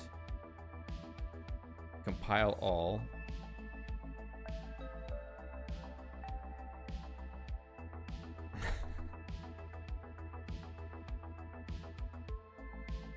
I think Ashrat's brain got frozen during his ride.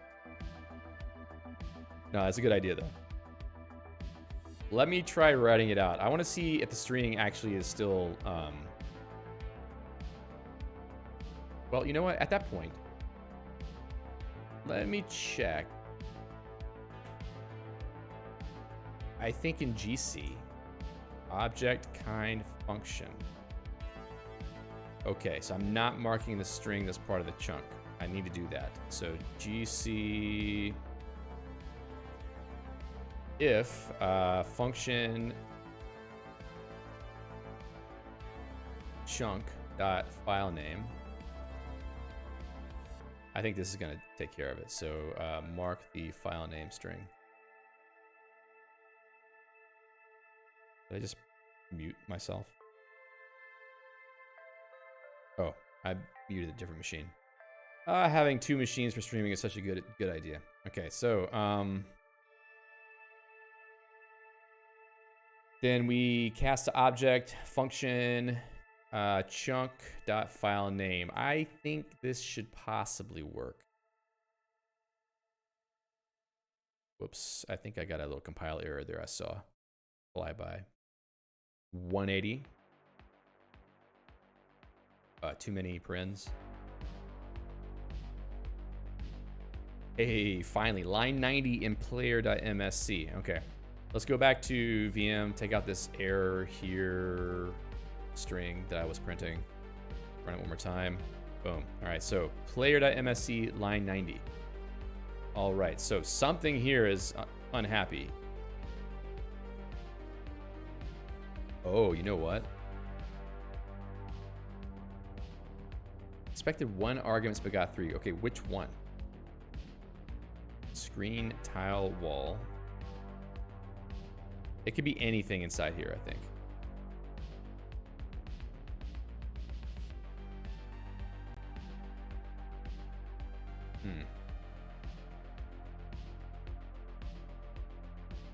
Expected one arguments but got three. Oh, wait, hold on. Okay, that set is fine. Velocity x 0 if O1 tile size. I'm still not seeing it.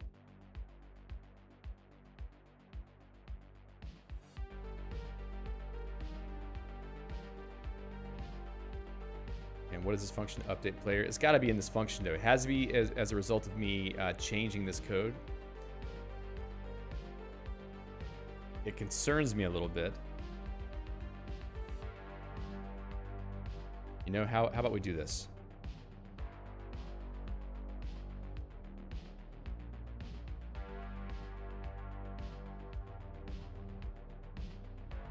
And what are you calling that you don't like?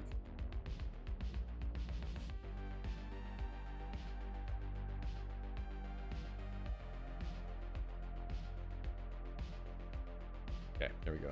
We got a break finally. I want to look at the disassembly of this function. Well, we got a let here, actually. The let is probably the place where we need to be looking at disassembly, because that's the internal function. Hey, I'm glad this is actually giving me the paths now. Okay, so any more lets? No, just the ifs. Ugh. Screen portal at position. Oh, whoa.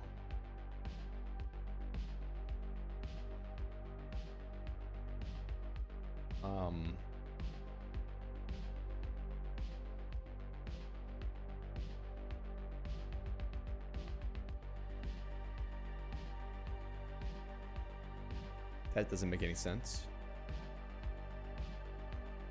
Oh, another let. Sorry. I'm confusing myself now. So we're using a let expression to find the portal. I wonder if this should be a function, because I'm not using anything that special here.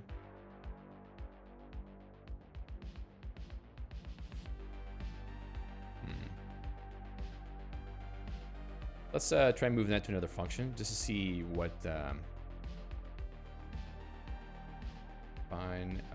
find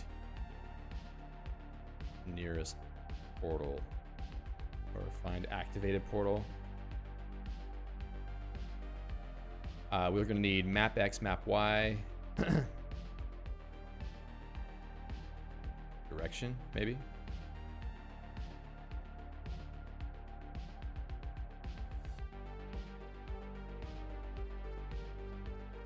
Not sure if that's going to make much difference, but I feel like somehow this nested logic caused something. Maybe I should just look a little bit more closely at what it does. So basically the way that a let gets compiled is that the body gets compiled as a separate function. So we're not looking at the body in this. We're actually just looking at where the parameters being passed in, because whatever goes into the binding list of the let gets turned into parameters to that sort of internal function. If we see, let's see, as soon as OP, no, it's not or, it's just a jump. So if we see probably vel X, which is a local or an up value.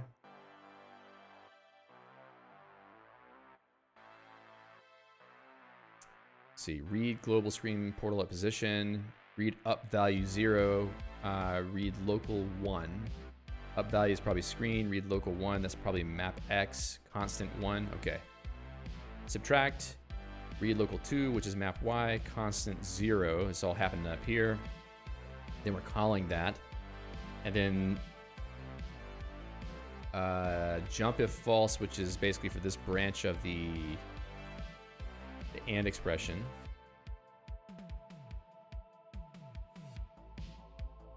Jump to 235 if false.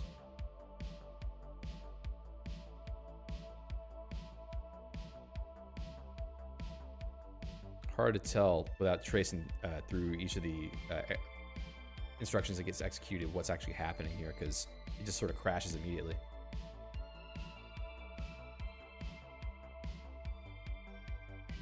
Though it started crashing whenever we brought that constant in. But the constant value is right. If I look down here at this one, the constant value is 1. That's correct. Map X, map Y is the two locals that are being read here. Map X, map Y. The up value screen. I don't see anything wrong with this. So we have a call that has 4 parameters. That's the screen portal at position call.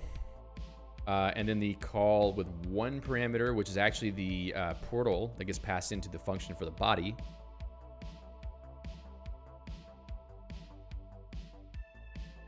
Technically, that should be a tail call too, but it's not.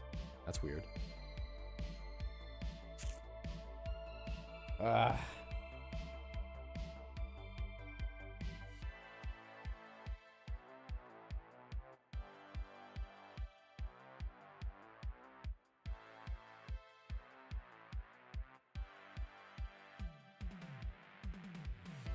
So maybe I'll just take this whole little bit right here. Let's do this.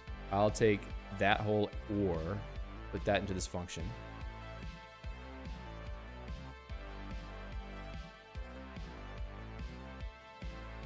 And then I'll just return whatever gets returned from these. I hope that this actually works.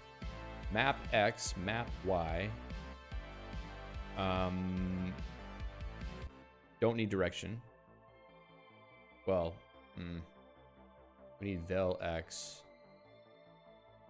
Yes, vel X. And screen. Okay, so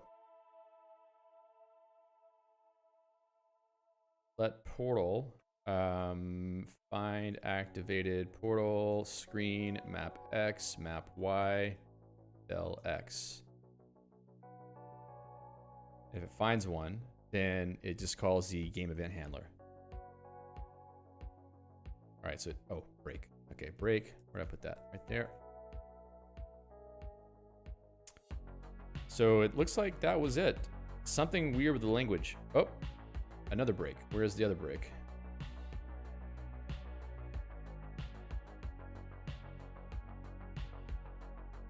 So let's get closer to the side of the screen. Okay, it's still doing the little flippy thing. Which it shouldn't because, oh, let's see.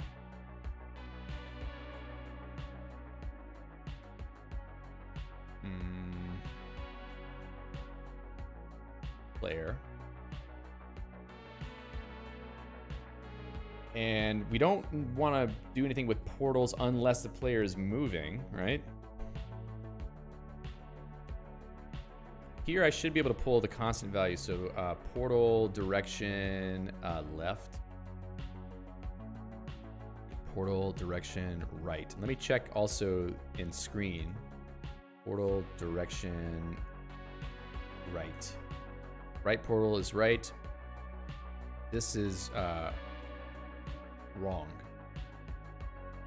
No, that's right. Okay. This is right. Okay, so that's correct. The portal direction for that screen that we're trying to navigate to is correct. So then check T, check.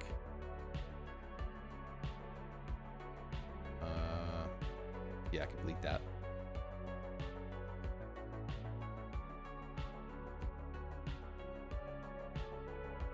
It shouldn't be popping like that. I think that I've got some bug in the logic. So velocity is less than 0, or velocity is greater than 0. So if it's neither, then it should come back false. Screen portal at position. Map X. Yeah, map X, map Y. Portal direction right. Did I take that logic out of screen? I think I might have. Direction. There it is. That's what we need right there. Okay, let's see. Hopefully this works now. Okay, so the left moving doesn't work right, but the right moving does. Looks pretty good. Yeah, I like that. Going left. Why is it doing that?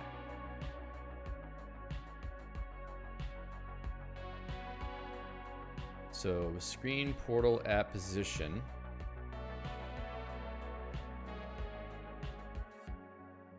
I think maybe there's some extra logic to be added.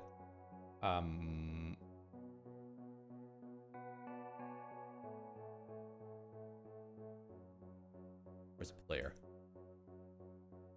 So I'm checking when moving left. I'm checking the portal at the map position in the x-axis -1.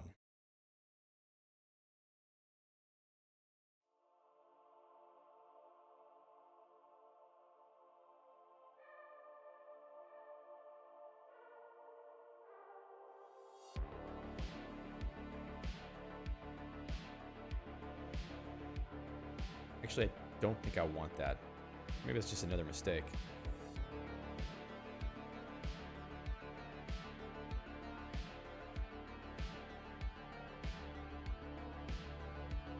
Okay.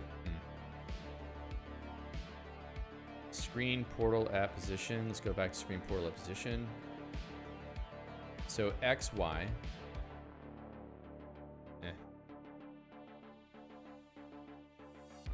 This is going based on tile map coordinates. I'm trying to think of the right way to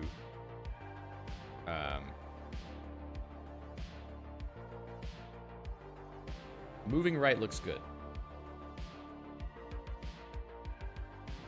I have to get all the way up to the edge of the screen before it changes. When moving left, if I get one tile away from the screen, then it goes. That's why I was using that subtraction from 1. But actually, maybe...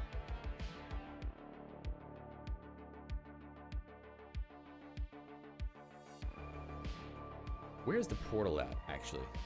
That's probably the best question to answer, or ask. Is it 0, I think. So 0. Screen, portal, app position, map X. Map X is where the player currently is. Did I say +1? That seems counterintuitive, but it might be right, actually. Let's see. Yes, it's right. Okay, cool. So right at the edge of the screen, it does a transition. Boom. Now if I go to the other side, I probably have a bad number set, so the transition might be wrong. Okay, it's right. Okay, that looks good enough to me. I like it a lot.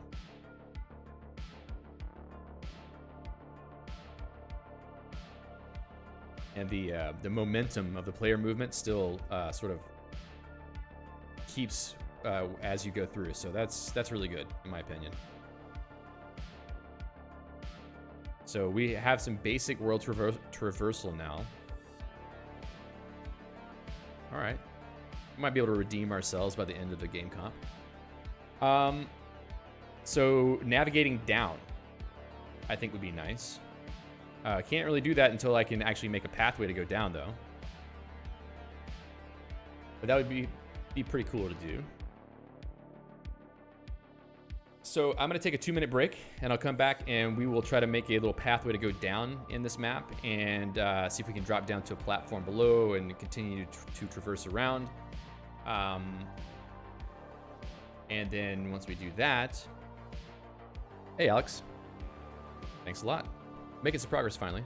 And then once we have a pathway going down, then we can test the logic for navigating below.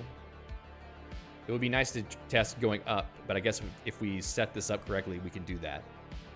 I might need to work on the map editing logic slightly for that purpose.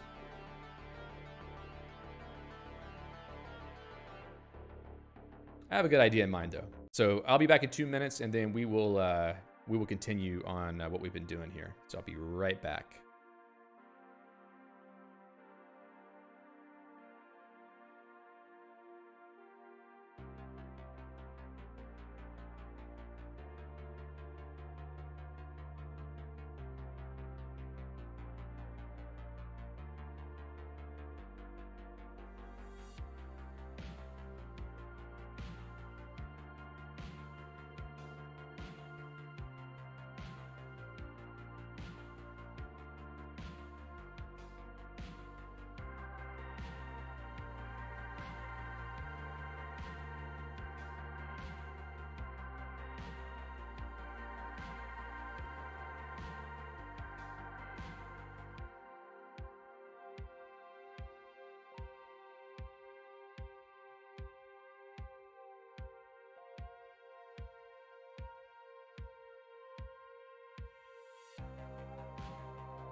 All right. So let me tell you what I'm thinking. Instead of trying to come up with a convoluted editor for everything in the game, what I think I'll do is make a template game data file in the assets folder under screens, template.stm, and then I'm going to copy the start.stm file, drop it right here. Now, the things we need to change me. We can leave some of these things the same. The map data that's in the rows here, we can leave that there because the game will allow us to edit it. This is the number of portals, so we can sort of hand edit the data for the portals. So the number of portals, the name of the portal, the position of the portal, I think the direction, the name of the screen, the destination screen, and then the name of the destination portal. It would be nice if we had more of a format here, but since I can't write out full S expressions to files yet, because I didn't have time, then we don't really have more of a format. So we're just going to have to follow just the conventions that are in these files. So we should be able to edit the game data and then try things out. Maybe I could even make it so I can reload a given level while we're in it if I've made changes to the text file. So we'll just try to do things as sort of cheaply and pragmatically as possible. Let's try to make a level that goes down. So what I'll do, it'd be nice if the wrapping of this text actually represented the size of the width of the map, but I don't want to deal with that. So anyway, what I'll do is create another file called, I need a good naming convention for the screens in this world. So we imagine that we start off at the central location, of the game where you're supposed to come back to deliver all the things that you pick up, all the stones that you pick up as you play. Then you kind of imagine that there are different directions that you can venture out toward. You may be in certain zones. So like the first starting area could be its own little zone where maybe there's like a, let's say 3x3 grid that gives you pathways to go to maybe get to other parts of the game. In fact, maybe let's do a little bit of game design. Let's think about how we want this world to be laid out. So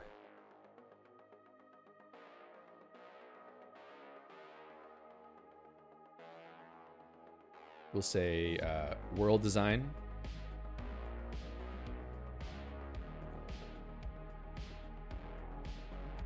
Let me just fix some things here. Cliche ideas.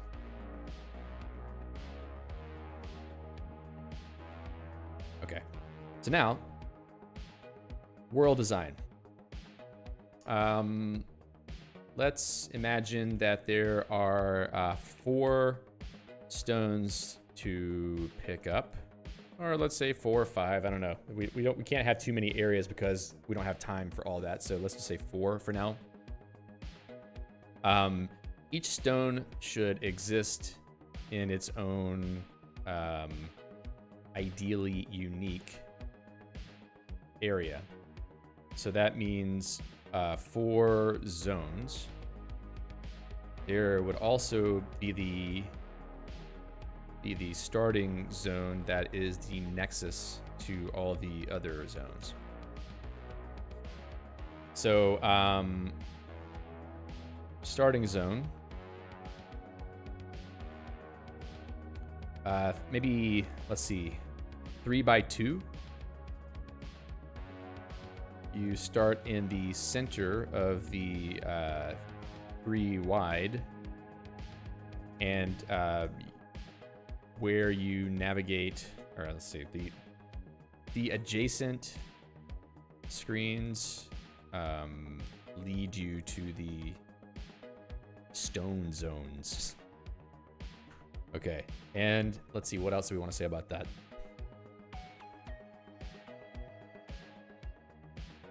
Nothing.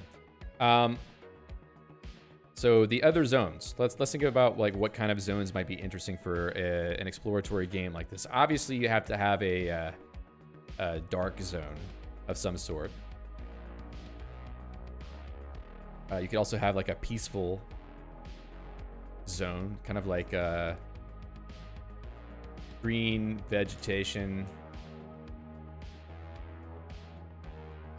Dark zone, like a cave. Not a cave. Or something like it. Let's see. I need to come up with ideas that are going to be not very graphics intensive, since obviously, like I keep saying, I'm not an artist, so these are going to be more sort of evocative of an idea than, you know, highly detailed.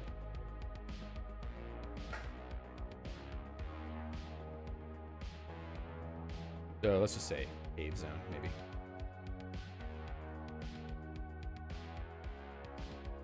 Maybe like a lava zone. Maybe the cave connects to underground magma system. Who knows? That might take some tile animation, which would be fun to do later, but we definitely can't do it in the scope of this jam. And also,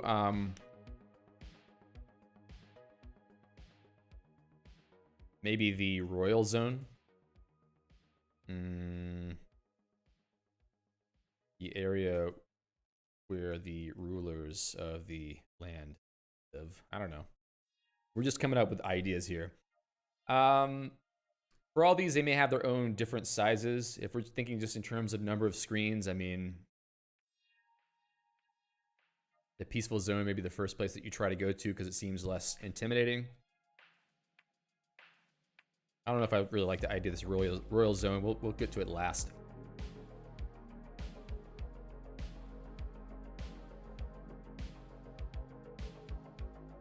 Long and flat. So maybe like, I don't know, 6x2. Lots of platforming. Jumping over obstacles.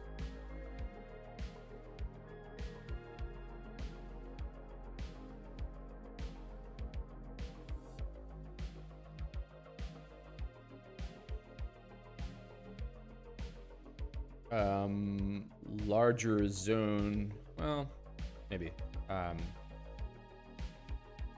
4x4.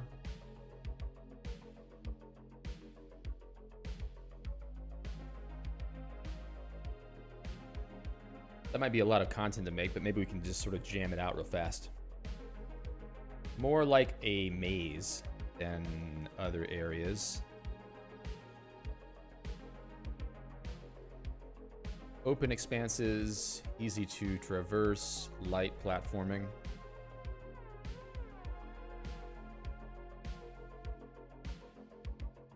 Let's see, as far as size is concerned, 3x3, I don't know. Something small. I mean, we can't have too many screens in this game. And then for the royal zone, let me think if I can think of a better idea for this. And if anyone has ideas in the chat, feel free to throw them in. So we're trying to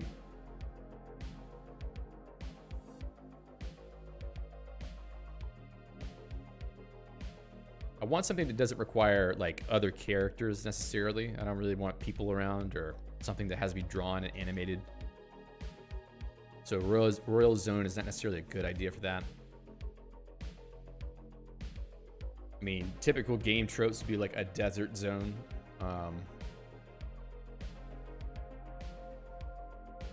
Or a water zone. And the game that I'm basing all this on, Knit, has all this stuff, obviously. Not the royal zone, but it definitely has a water area and an area with lava and kind of like a dark area. And the sort of the opening area of the game is quite peaceful. Maybe the starting zone is the peaceful zone, so maybe this needs to be bigger. So it could be more like, I said 3x3 here. Maybe it could be like,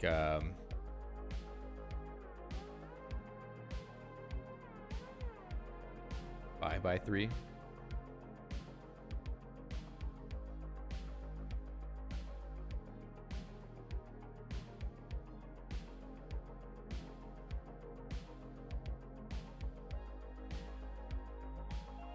the starting point of the game is here.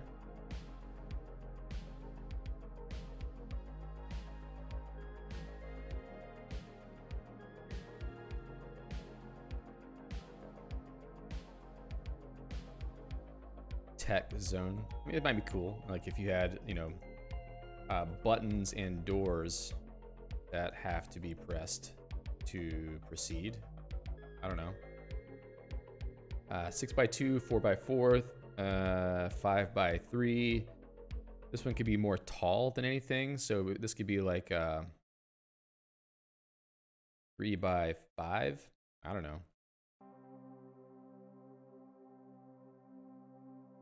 Let's go with that. So that sort of gives us number of screens needed. So 5x3 is 15 plus 4x4 is 16, 6x2 is 12, and 3x5 is another 15. A little bit ambitious, right? Maybe we won't get that far. Well, we definitely won't get that far. Maybe we'll get one zone done, but that's sort of the idea. So let's let Emacs add this up for us. 15 plus 16 plus 12 plus 15 is 58. So something like that. Cool. So then, naming conventions.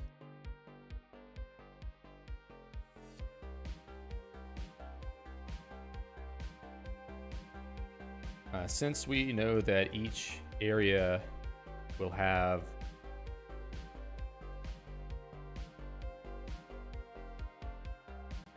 a predetermined screen arrangement, we can name the screens based on their position in their own zone. For example, peaceful. Let's see, what did I say it was?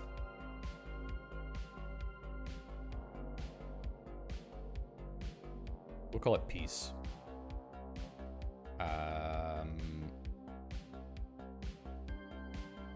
1 dot what was this? STM? STM, okay.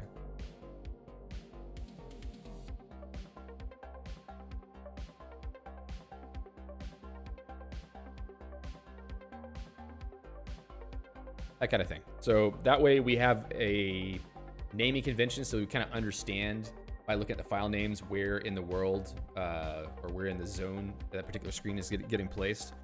So if we're doing this by hand, this would be easier to manage.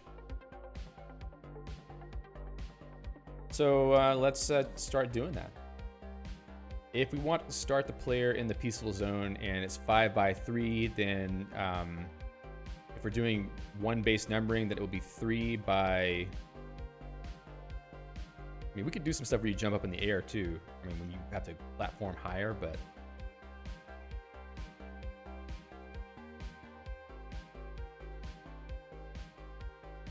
Starting screen of the game is at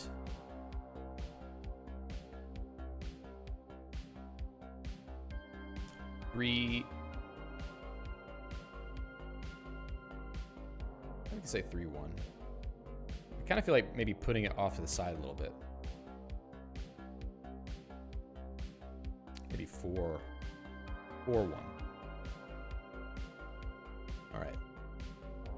So then, if I go to start to STM, maybe let's just start like putting the content in.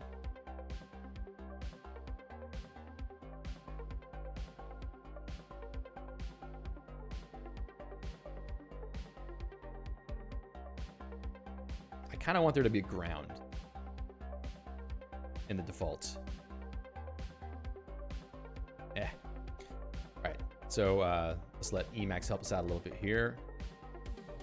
The starting screen is going to be, what did I say that was? 4-1. Piece 4-1.stm.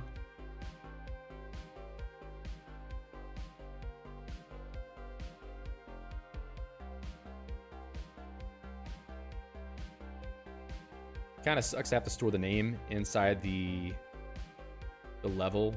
It'd be nice to be able to pull it just from the file name, but let's go with it as it is. Okay, so if you have 4.1, that also implies you would have 5.1 and 3.1.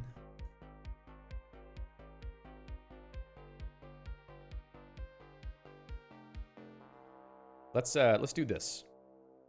Back in screen.msc, create start screen. I'm gonna get rid of this little bit here, and maybe I'll leave the left and right portal on. Then I will, let's see, in game.msc start. We create the start screen. We save it to screen start.stm. I copy that. Let's do that. Asset screen start. Let's yank that and maybe paste it. No. File, rename file. Yeah. Rename start to old start.stm. Okay. And then here, we'll create the start screen and then save it back out. So, and I'm going to use that content as my template file, basically. Okay, so this is what I want. I want this to be the way that it goes. Now, if I go back to see where to start the STM, you can see that the game data got updated, which is what I want. So start.stm, I can copy the stuff, go back to template. I want to just replace what's in template.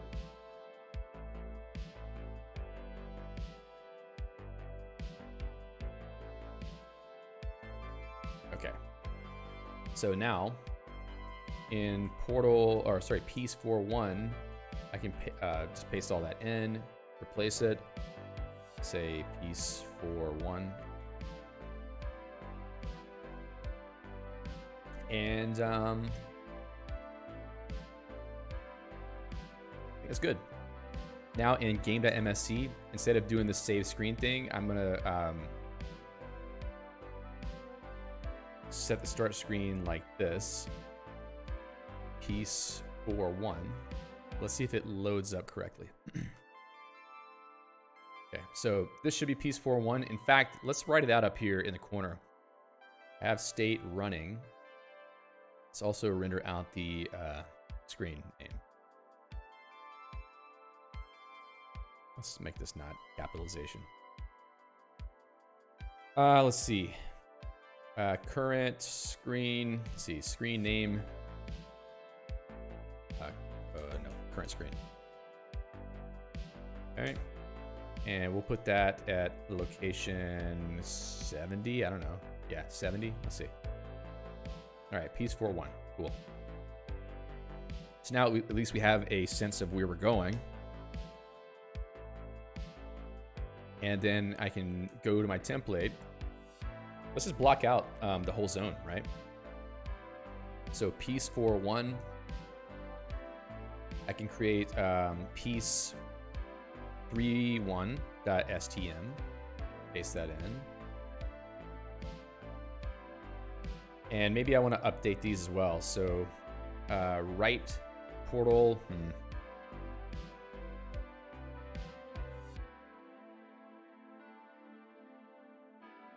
Yeah, maybe we'll just have a naming convention where it's pretty common how things are laid out. This is going to be piece. We're in 3.1. This is going to be piece 4.1. Oh, Sprite is on Geeks? Wow. I didn't know that. Is it in non-Geeks repo? Whoa.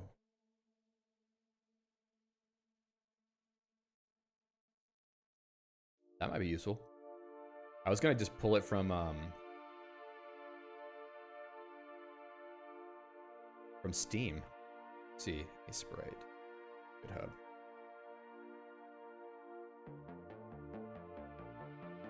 Okay, yeah, they're definitely past that version. Makes sense. I know they changed their licensing. I mean, you can still build it yourself, which I've tried to do before and never got very far, but maybe if I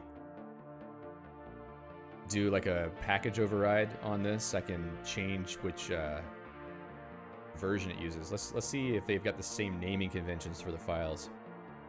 Yeah. So in theory, you could change which version that you try to build so long as nothing has changed. So I might do that. Yeah, Steam version is definitely more recent. I have it. I just have to load up Steam, which I see. Yeah, I don't have it installed right now. Yeah, I've got it on Steam, and it works fine through Flatpak. All right. So piece 4.1, left portal.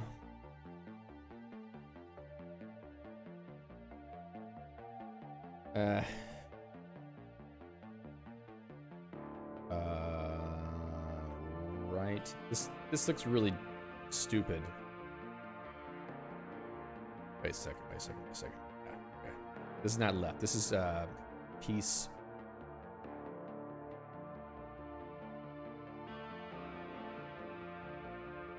Two one.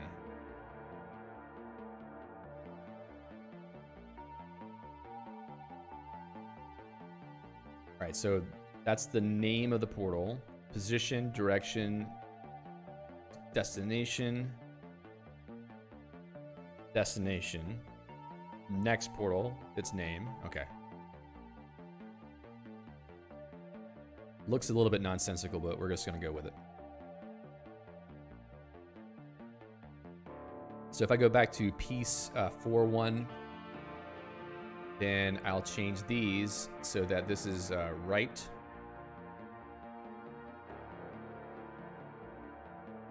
And this is piece 5.1. And these are both now left. And this is piece, 3.1. I go to 3.1, I see 4.1.2.1. That makes sense. Okay. So that's enough to get 2 of the screens in. So we got these 2 screens right now, which is good.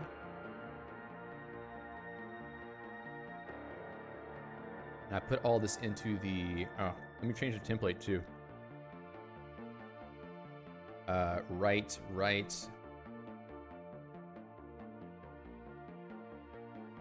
I'm just gonna make that obvious.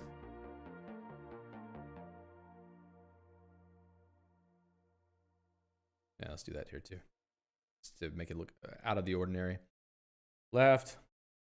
Right. Okay. All right. So now with piece 3.1 and piece 4.1, let me actually change how we do the logic for loading screens, because I think Ashra says use colon, comma, possible multiple spaces, or semicolon separator within the portal description and comment lines within the portal syntax. That way you can use a table-like format. Yeah, I'm trying to keep it simple because I don't want to have to make complicated reading code. I might have to do it later because editing by hand is going to be annoying for sure. I can do string splitting. You're probably right. I probably should just make that a single line format. Right.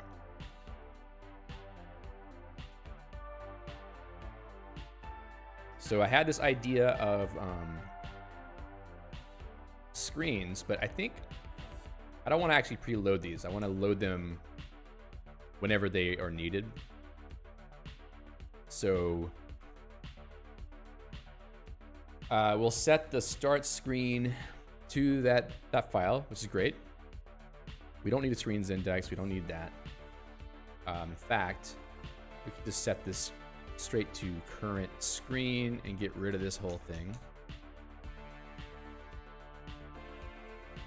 And then when we need to navigate to another screen, Load the starting point of the game. Last save point. I don't know what I was doing there.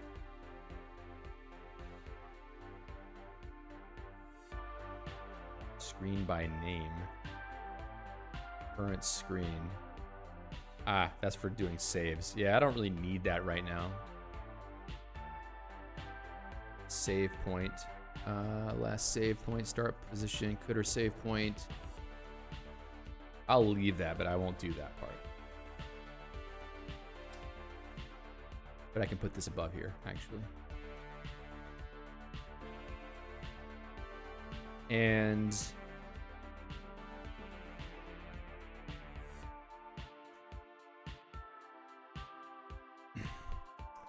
all right, Ashraz. Yeah, I've got a script that syncs passwords, but it actually isn't doing anything right now, so it's kind of pointless. Let's see. So when we hit a portal, we have to find the screen, set the current screen.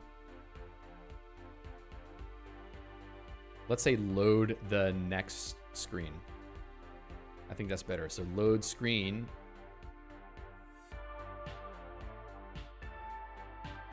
And portal desk screen. I think we can do a string append here. I think that's what I call it, right? String append. Yes. String append. .stm. Oh, that's wrong. String append. How am I loading this? Assets? Just like straight up relative path? Okay.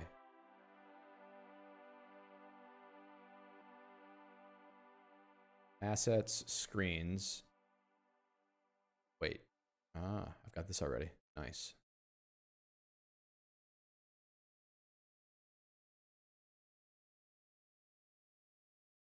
Oh, that's where the parentheses were needed. Okay, so string append, asset screens, portal desk screen, portal. Load screen probably should complain if it's not there, but maybe we won't worry about that just yet.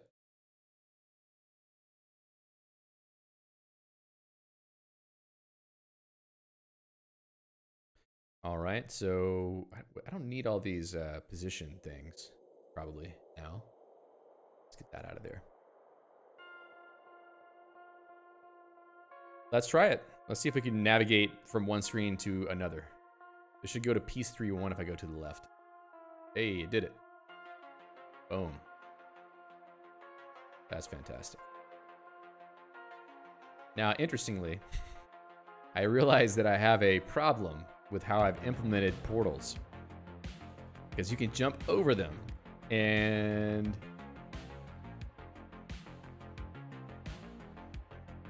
it doesn't go where it's supposed to. So a portal may need to have a size, which is very unfortunate if so. Has to be at least as tall as the player can jump, because otherwise, wait, that's not the right place. Oh, there we go. So if I jump over the portal, boom. Yeah, it doesn't even change the screen. Ah ha ha. All100 says, what happened to the mesh REPL? It doesn't work at the moment, and I need to get back to that. It's just like, you know, it's fast enough for me to just, you know, recompile the game and start it up again that it hasn't been a pain point. If I can just hit GR down here in the compilation buffer and the game starts up in like 1 second, it really isn't so bad. So that's the reason why I haven't really focused on getting that done. But it would speed things up a lot, I think, if I did have the REPL. So I will eventually put that back. Okay, so let's see. We got the screen loading working. Let me put that one problem in the README as an issue that needs to be figured out. So let's see. Ability to create new screens. We basically did that. Create and edit portals between screens. Change map tiles to draw. We can do that for sure with hotkeys. I did fix the behavior of navigating between screens, but we will have to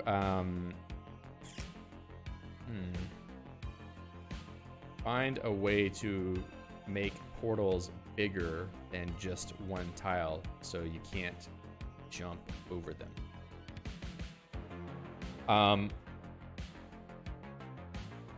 It may actually be that you define a portal and then you can say which tiles are associated with a portal. So maybe we could say like define a portal by name. It needs to have an essential position though.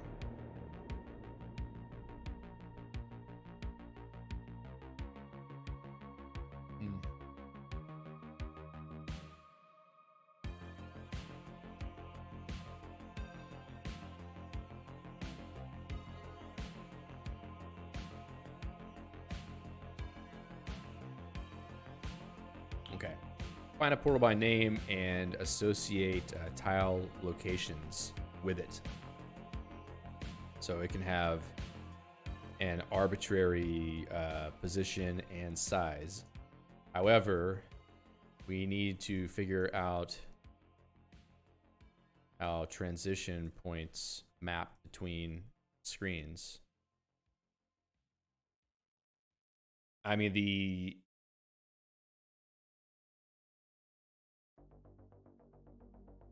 most straightforward way to do that would be to make sure that where you enter and exit a map, the wide height of where you enter and exit a screen is the same as it enters and exits on another screen.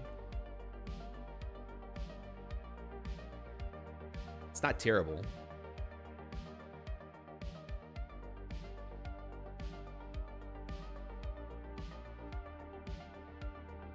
And maybe it's just a thing where portals aren't so complicated. They're just like each side of the screen can be a portal, and however you navigate through, it just has a match on the other side. Kind of feels like that would lead to some weirdly shaped map layouts, though. Very, maybe too uniform. I don't know. Jonathan says maybe making the X or Y variable of some portals optional, meaning triggering on every height. That's not a bad idea.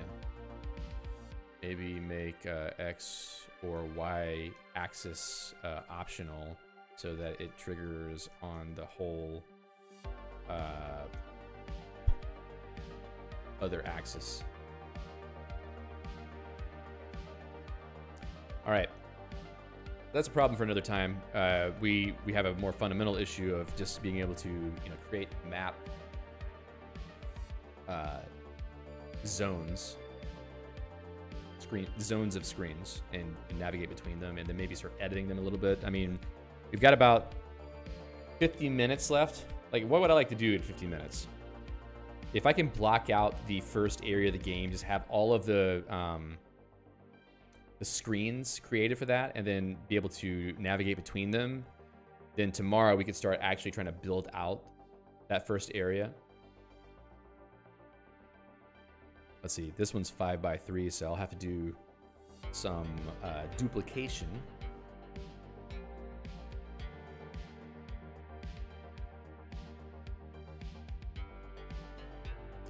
I'm starting to think 5x3 maybe it's not the best idea though.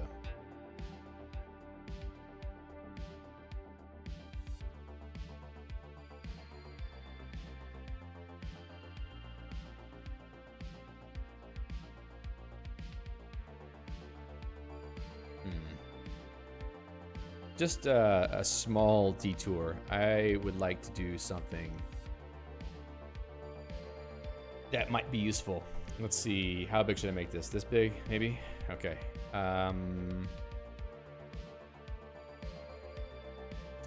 So, orangey color.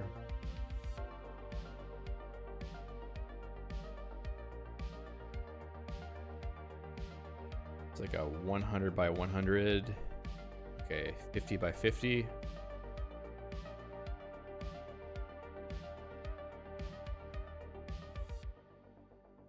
Okay, that might be too big. Let's zoom out a little bit. Basically, what I'm trying to do is have a way to make it easy to sort of block out how I want the zones to be shaped. Okay, oops, not that. I want to move the selection. So if I started, let's say right up here, let's say this is the starting zone. It's not the best tool for this job, but that's okay. Let me actually just fill this in, and maybe I'll create a layer.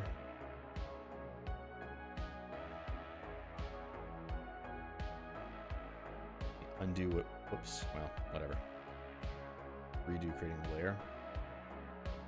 And we're on the layer now. I will fill this square and then zoom back in, and then I'll put a little outline in it so it's easier to sort of discern where there's a tile. This is not art for the game. This is more like a mock-up. I will drag this down so we can get a little bit of contrast, and then pencil tool, size 1. Oof. Gotta zoom in way more than that.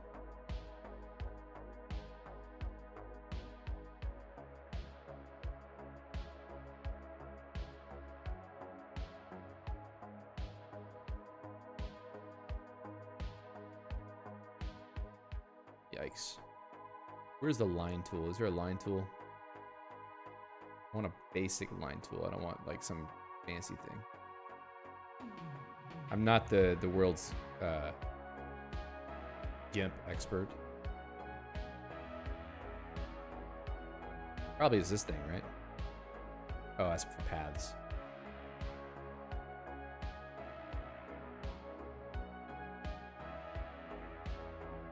So I'm using a track point on my ThinkPad to do this. It's not very easy. Now I don't have a mouse sitting around, so.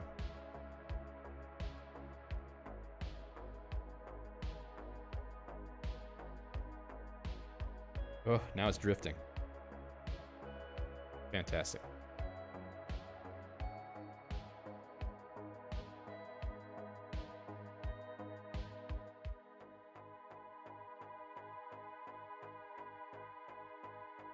I got a little wild.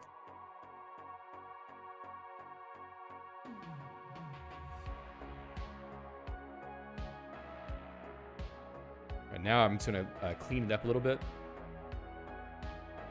Let's go back to the color that I had before and flip it so that when I start deleting things, it will just, whoa.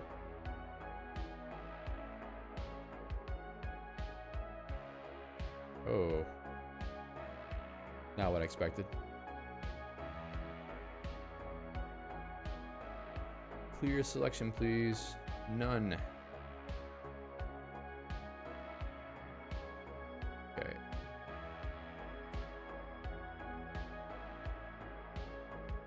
Good enough. All right, so here's what we're gonna do. I'm gonna select this and then just use it to sort of block out some areas.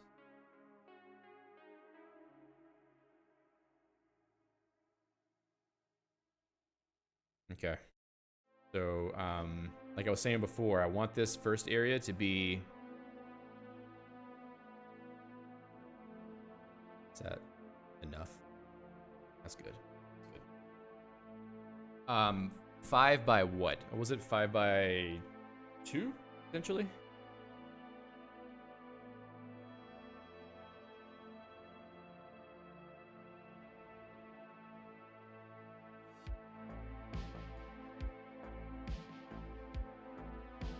So let's jump back out to a higher level so we can see more of the context. Okay. And then I'll drop another one in. Kind of hard to line it up whenever I'm this far out. Yeah, let's go back in. Need some kind of grid snapping.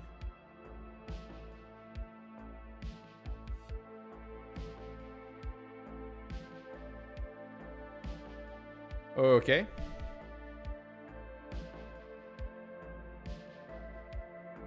So that's one row. In fact, I could just go and grab this whole thing and drag it down to save myself some time.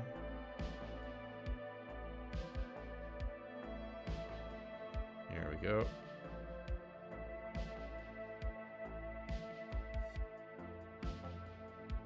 Okay, so that's the first zone. The player would start on this spot right there in the center, the top. If I zoom back out again to 100, you can see that's sort of like the starting area. And then I also said that I wanted, let's be saving this. I don't want to lose this if I somehow manage to crash GIMP. So I'll put this in the project folder. This is going to be in projects, code, GitHub, GameOff. It's not exactly an asset, but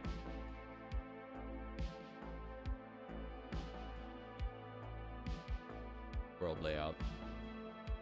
Okay. So then the next thing is the cave zone. 4x4. It's going to be lower somewhere. I guess that would be maybe below this. So, whoops. If I were to put it below, maybe it'd be 4x4 down here.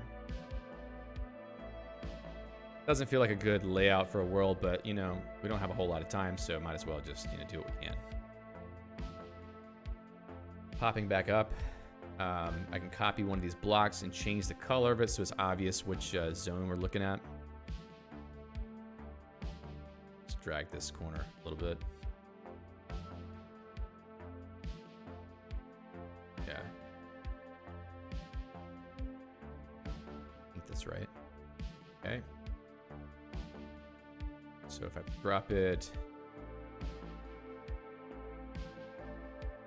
maybe cave zone should not be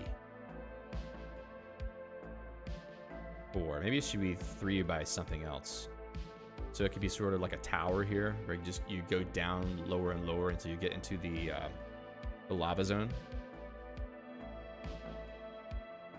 Whoops, what did I just do?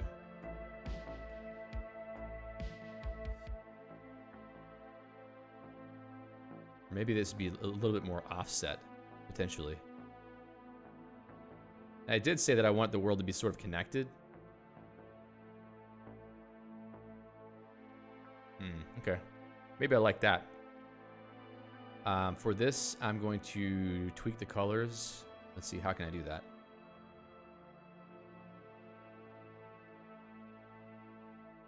There we go. Something like this.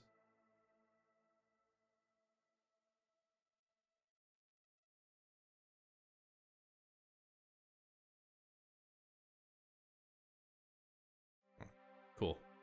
That was easy. All right, so could be easier in Inkscape, maybe. Maybe so. So then whoa, cancel that.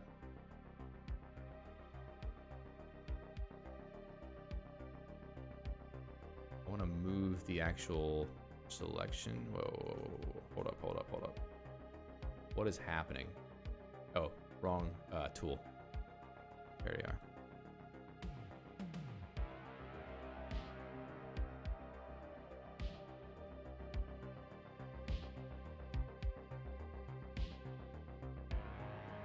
Let's say a 3x4 maybe.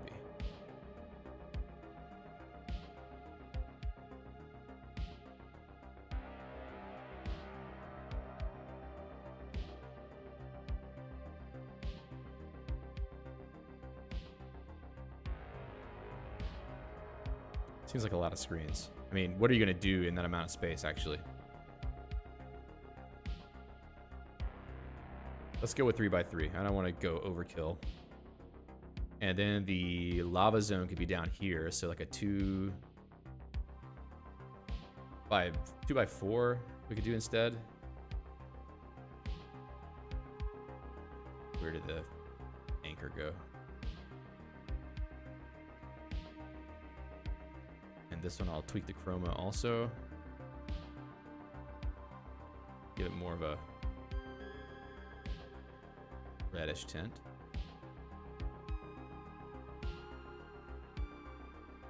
Cancel. Cancel. What are you doing?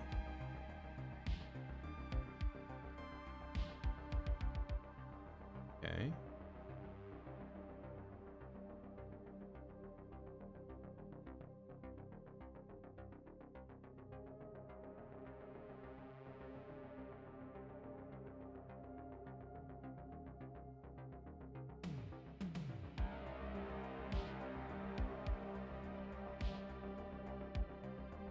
All right. That's 3 zones. Had the world not be connected at the start, but instead let it grow by connecting the stones. Yeah, could be, yeah. And then I wonder if the tech zone could sort of span these 2 areas so you could end up going back up to the starting zone by navigating through it. That actually sounds kind of cool, so maybe I'll do that. Where did I paste? Right here? Okay. Let's go over this way.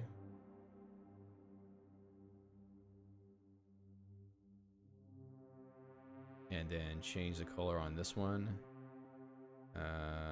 to something else. Green. There's room for some more stuff here at some point. So then I will copy that one again. Paste. Move it up.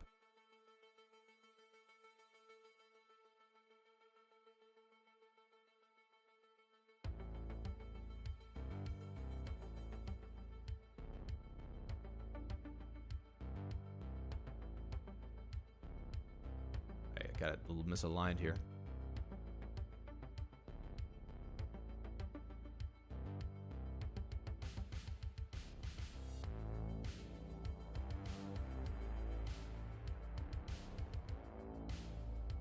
That's funny.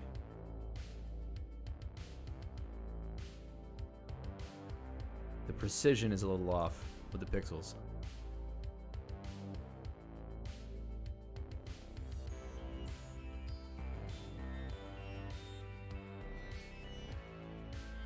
Okay, so this is it. This is the world for now.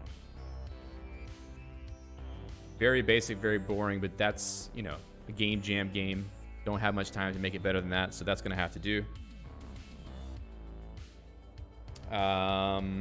Cool. It's very small. That's okay. Maybe we can sort of rethink it and move things around again later. But we just kind of need a little bit of a visualization to have a sense for how we want to do this. In fact, I could probably do like a little connection point here and then move these over a little bit, but whatever. So the player would start right up in this this block, right in the middle. Actually, I said it would start there, but maybe I would start it there, actually. So, all right. So let's get back to what I was saying before. Yeah, I wanted to block out that first area, just the yellow one here. So if I can just block it out and be able to navigate between the screens, obviously not have a whole, you know, design for all those, then that could be a good way to end the stream for the day and feel like we're making progress toward a game. So let's see. Back to the files. Maybe I will start at 3.1 and not 4.1. So that means I need to make screens for 2.1. So let's see. Direct copy.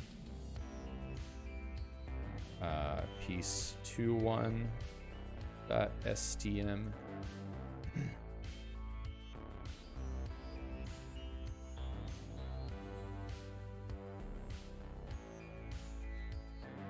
1.2.stm, 2.2.stm, 3.2.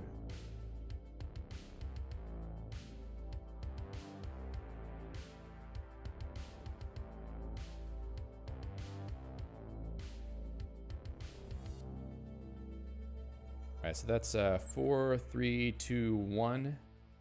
And that lines up. Oh, we need the 5 also. So I'll just copy this to piece 5.1.stm and piece 5.2.stm. All right, so we got the files in place, but we also need to edit them to have the right names and the right connection points. So there would not be a write portal in 1.1 based on the design we've come up with. So I would take out the right side portal. There would be a left portal though. So let's see this. How many lines? 1, 2, 3, 4, 5, 6. 1, 2, 3, 4, 5, 6. Okay.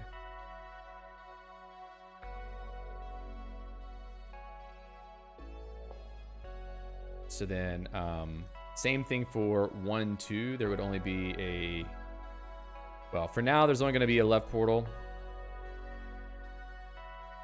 Sorry. Did I do the wrong thing? Yes. Let's take the left portal out. And go back to 1.1 and do the same thing. So this goes away. Yep. Oh, and that's not piece 4.1. That's piece 2.1. This is going to be just a square, and you won't be able to go down to the bottom row just yet because we need to make down navigation work. I just need the files in place so I can start tweaking the contents using the very rudimentary map editor. Let's see. 2.1 is goes to 1.1. No. 3.1. And 1.1, and this is 2.1, and 3.1 goes to 2.1 and 4.1, and 4.1 goes to 5.1 and nothing. So that's one portal, and then I'm sorry, wait, it's 4.1. My mistake.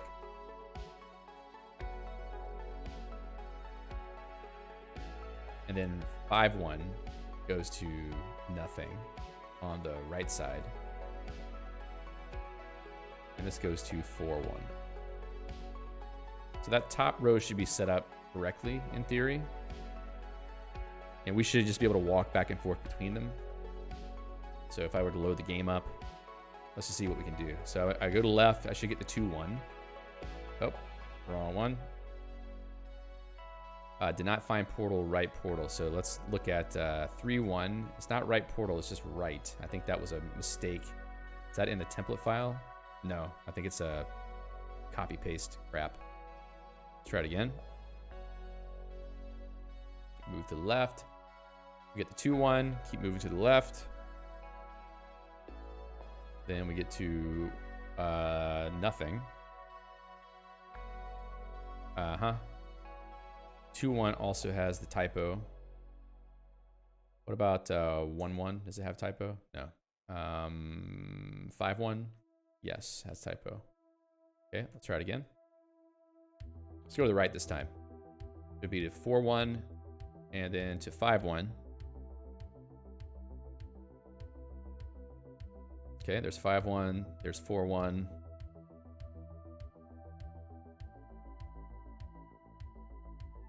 3.1. 2.1. And hopefully 1.1. Okay, so at least we have the first top row of tiles that we can move between. This is a map file. Where is that? Let's get that out of here.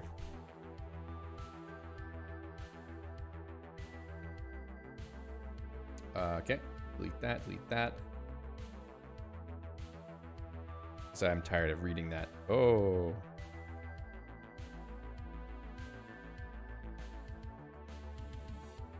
A second. What did I do that made this get upset?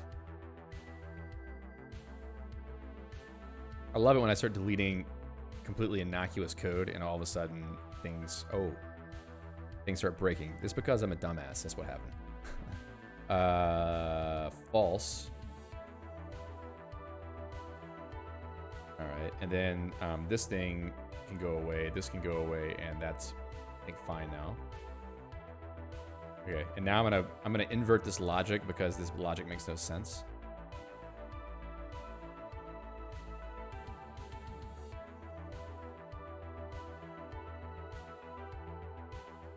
In fact, I can say set screen F.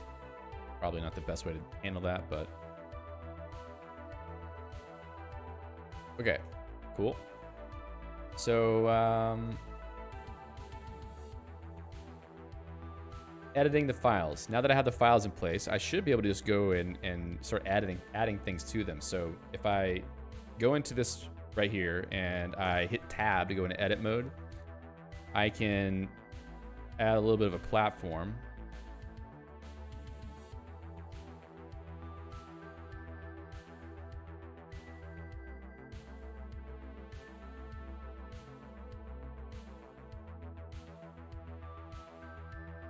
And then hit Control S to save, exit the game, reload the game, and the content is still there. And I should be able to jump over these.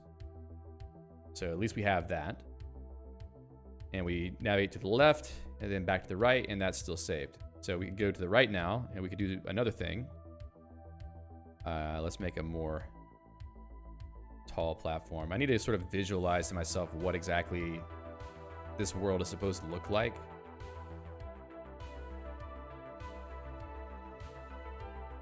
Let's see if I can make something to jump between here.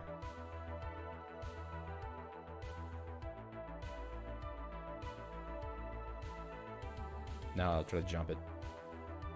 Should be able to make that jump. Yeah, that's pretty easy. Might need to make it a little bit harder. Okay, then go to, whoop, let me save it before I leave, because I don't know if the data won't get saved if I don't do that. Yeah, okay. Then navigate to the left, and then back. Okay, cool. Now, I don't think I can jump over this. Oh, well, there's a bug in the jump logic, so. Now I'm back here. Cool. So the world is starting to take shape a little bit, which is great. The one thing I can't do right now is, yes, exactly what Alejandro says, make some pits. I need to be able to clear tiles at a given location. So,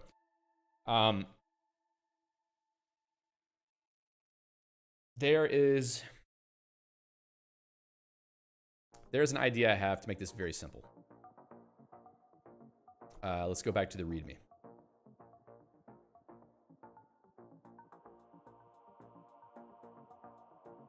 Editing maps. The map editor will be very simple. Hit tab to enter edit mode, and then click anywhere to place a tile. The number row keys will let you change which tile to use. 0 is the empty tile.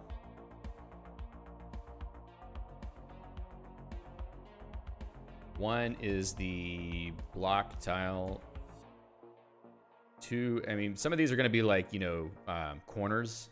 Like if you have a, you know, corner shape. Top left corner. 3, top surface.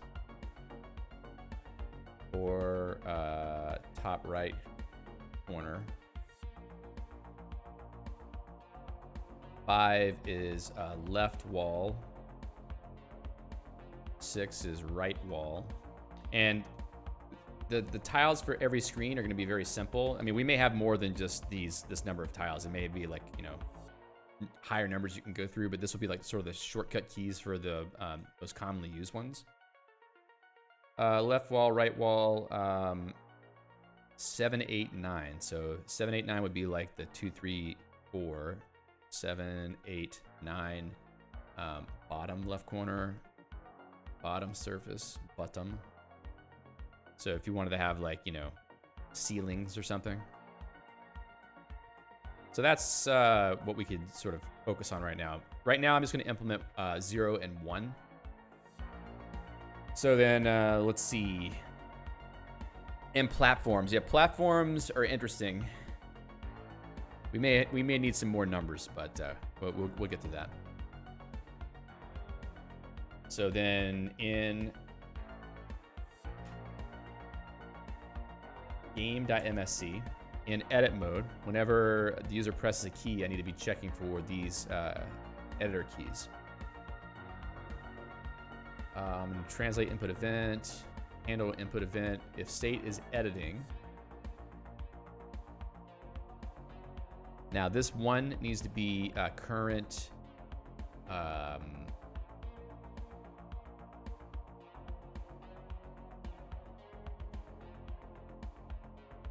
Current tile index.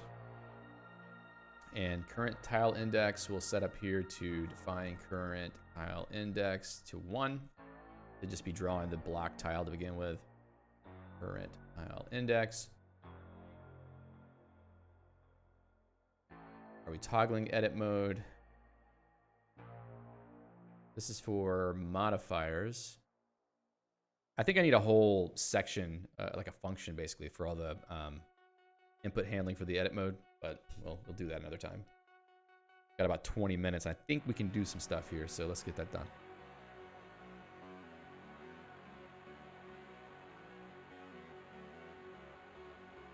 Key down input event, modifier control. Well,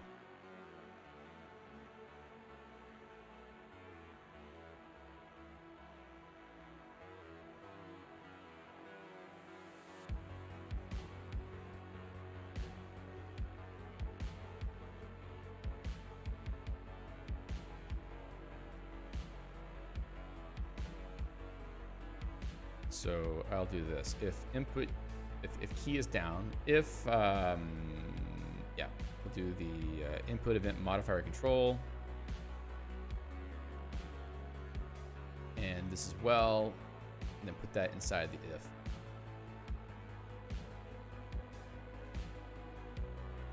Save screen. What does that do? The save screen. Yeah. Okay. So it writes something out. I don't need to have extra stuff here. You just say save screen. This also needs to be inside there. All right, that if is cool now.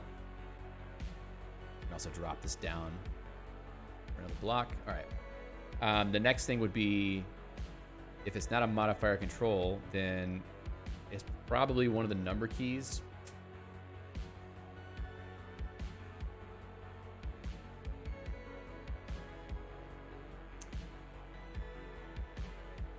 I need some kind of binding for this.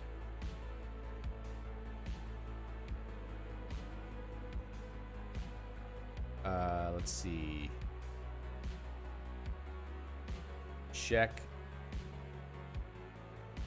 Tile select input. Input event.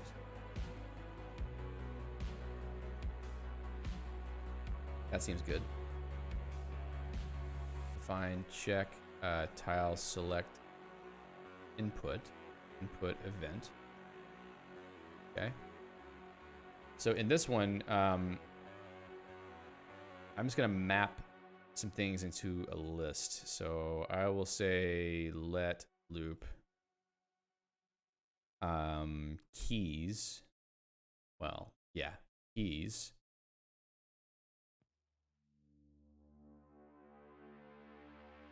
That's just going to be a list of input. Let's see.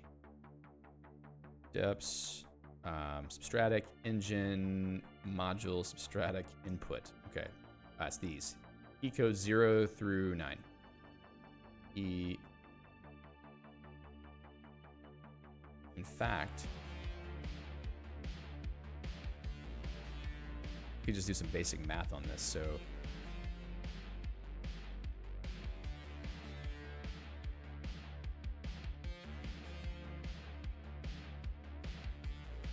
how about we do that? So if, well, let's do this. Let key input event key code, yeah.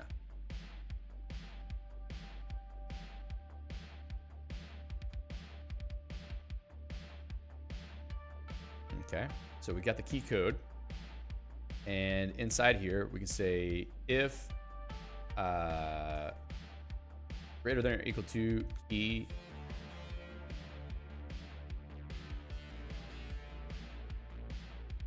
input event, what was it?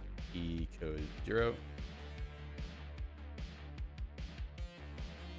Input event, input key code 0. Okay.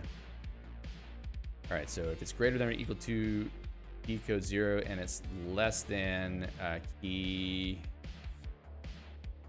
code semicolon input, let's say less than or equal to 9. So it's obvious what we're doing here. So if it is one of those two things, then we're going to set the current tile index to key minus input key code 0. That way we'll get a 0 to 9 number. And that should be enough. Get rid of that. And that will just set it directly, so we don't need to do anything else. So check tile select input. Probably should have another little output line up here to say what the current tile is. So we'll write this out to be at 90 tile. And that will be number to string current tile index. Okay. Crash. It's a call value. Okay, what I should be checking things in so that I can see what changes I'm making all the time here. Current tile index is 1. Hello, Alejandra's mom.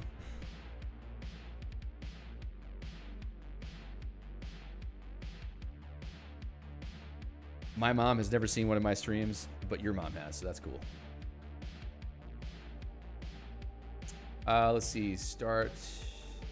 Yeah, this is all good. I'm gonna start staging things. I think, we're getting close to the end of the stream, so I might as well start staging some stuff. Current tile index, that's fine. This may be part of the problem. Check tile select input. So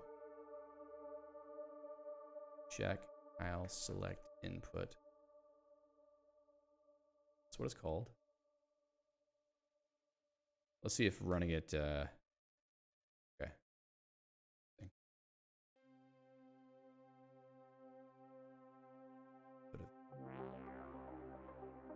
I don't know what's going on with that.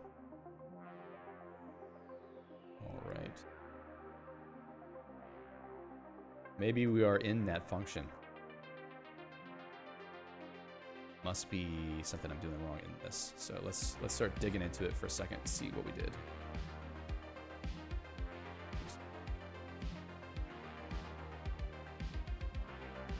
Okay. Did it tell me anything? No.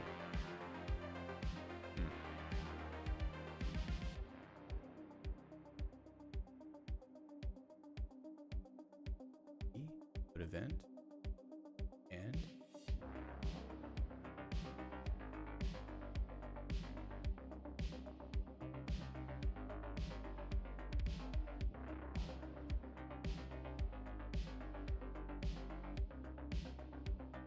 Ashra says, do you have a game data verifier yet? Some code program that reads the game files and checks whether they are consistent? No, I don't. I should do that. Key, let's say input key code 1. I'm trying to just make this thing do the same thing every time and see if maybe I'm doing something dumb. If key. This function is hideous now. What was that? Because I moved the mouse? Huh. Check tile select input. I find this very strange. Nested ifs. Very nested ifs. I wonder if nested ifs have a problem. I hadn't thought about that before, but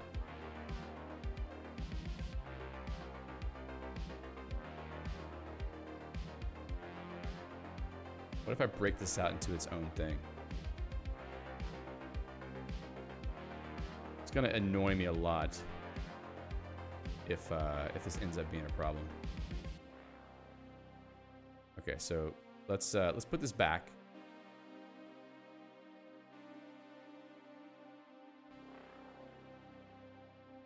Key down.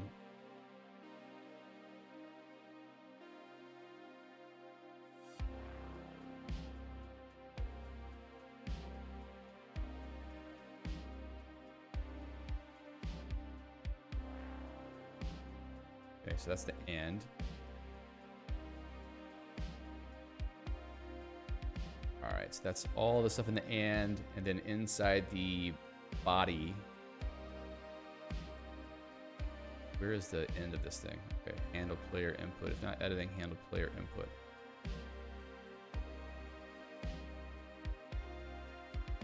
Okay, I think I made a mess just now. Maybe that's why though. Let's back it up.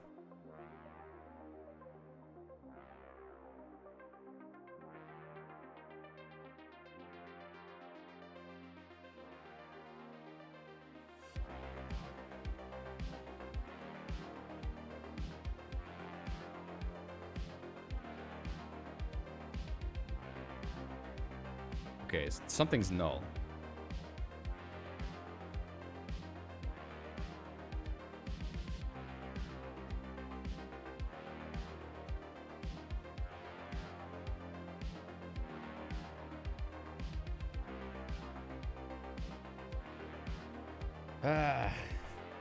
Stupid language. That sound is so loud.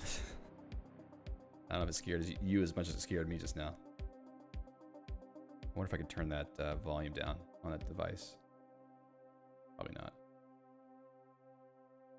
Okay, so let's get back to this. I really want to be able to set these tiles to something else before we get out of here today, because then at least we can start shaping the world tomorrow, which would be pretty cool, I think.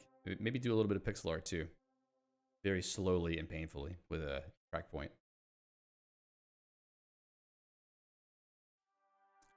Input event key down.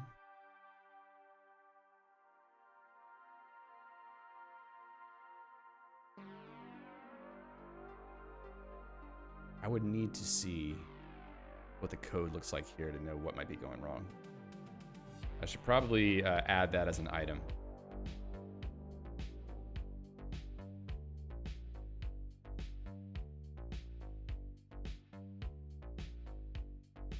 So in README, investigate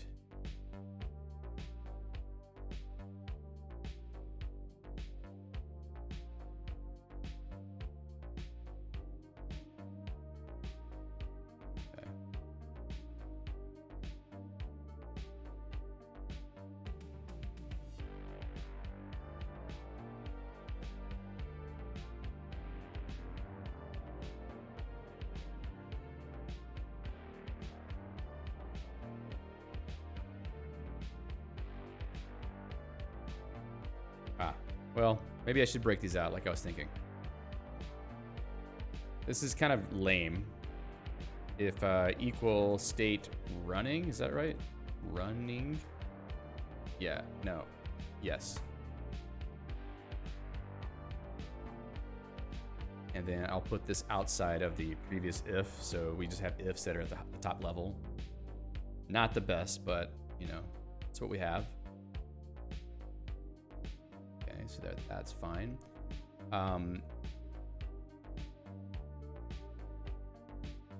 This doesn't matter to me that much. I'm just going to copy this line and wrap it.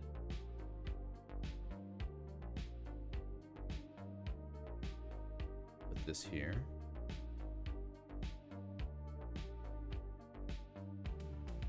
Now let's see what this does. If it has the same problem, I'm going to be very surprised.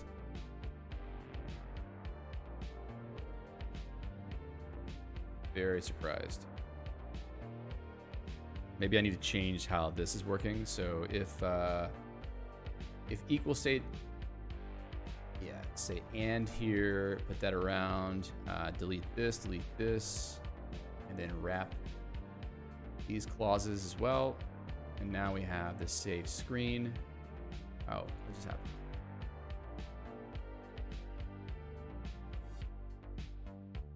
Wow. What is happening? Hey, what is going on? Yeah, see, something weird going on. I don't know if maybe it's something I'm doing in this function or this block. If equal state editing, let's just say and here.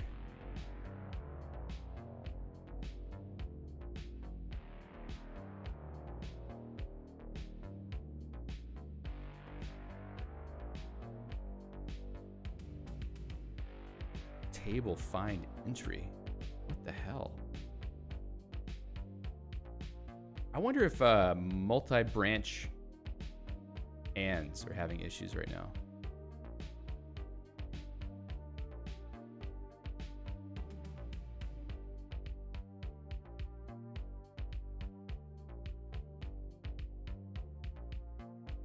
That one has 3.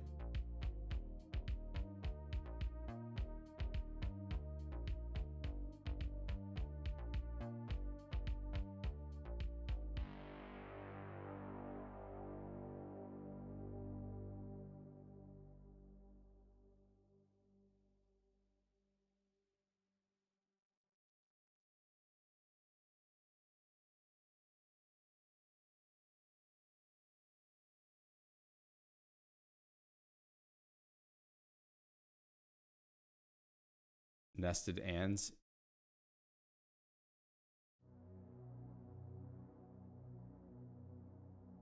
So weird, man.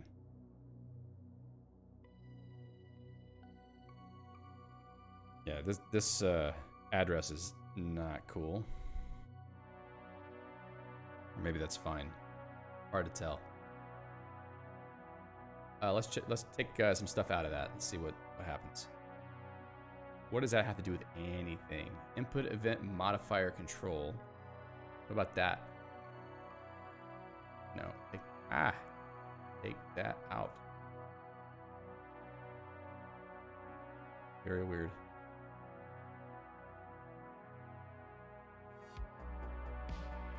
Crashed.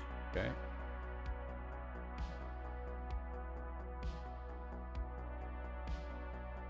What is it complaining about? I don't want to exit.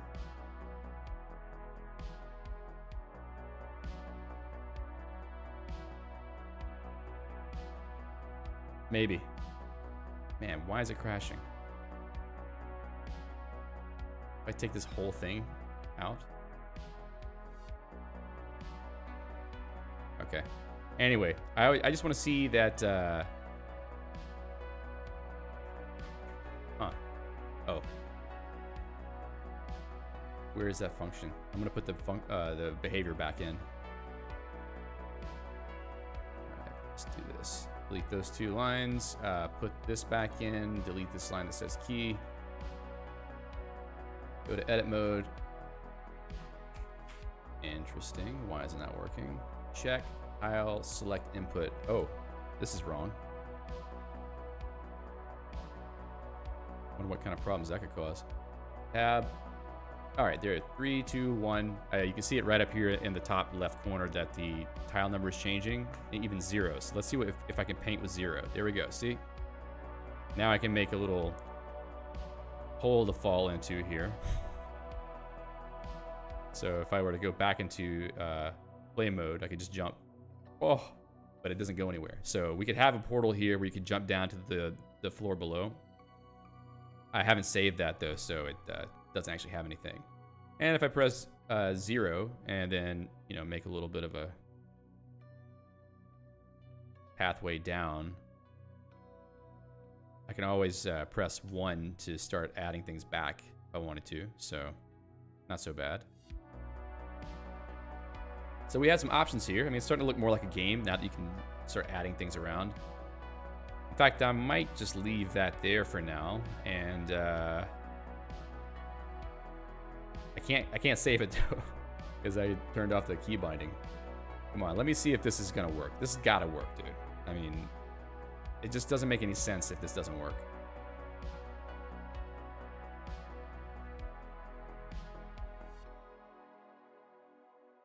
Okay, let's do the nested ands. So we got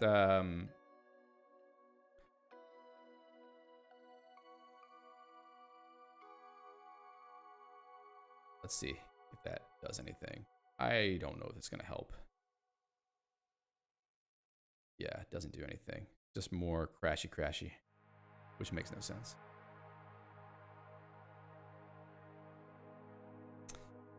If I have time tomorrow, I'll try to look into that more to see if I can figure out why it's happening. It doesn't make a whole lot of sense why it's happening, but it's possible if I moved it to a different function, then I could avoid this problem, because it must be something about the internal representation of everything that's causing this to choke. In fact, I could even have like just a set of functions that it rolls through to check for events, and then make it easy to sort of slot in new ones. But maybe we'll do that tomorrow. So I'm just gonna leave a note for myself to break down editor key binding checks to individual functions executed in sequence until one is successful. Well, that's a good question, Jonathan. Let's see. Let's go back to what we had before. Get rid of the modifier, run the code. And then, well, if I click a button, let's see, E down input event. So, I don't know. Something weird is happening. Use after free. What is it that was allocated?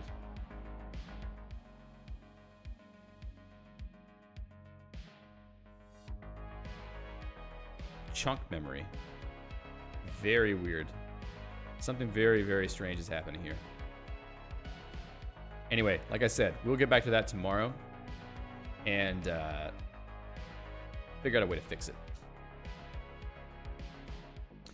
So anyway, I don't know. I feel pretty good about what we accomplished today. I mean, we thought through a lot of the high-level design of the game world enough to, draw out a little, possible design and set up all the files for this part of the game world. So we're in a good spot to continue tomorrow to add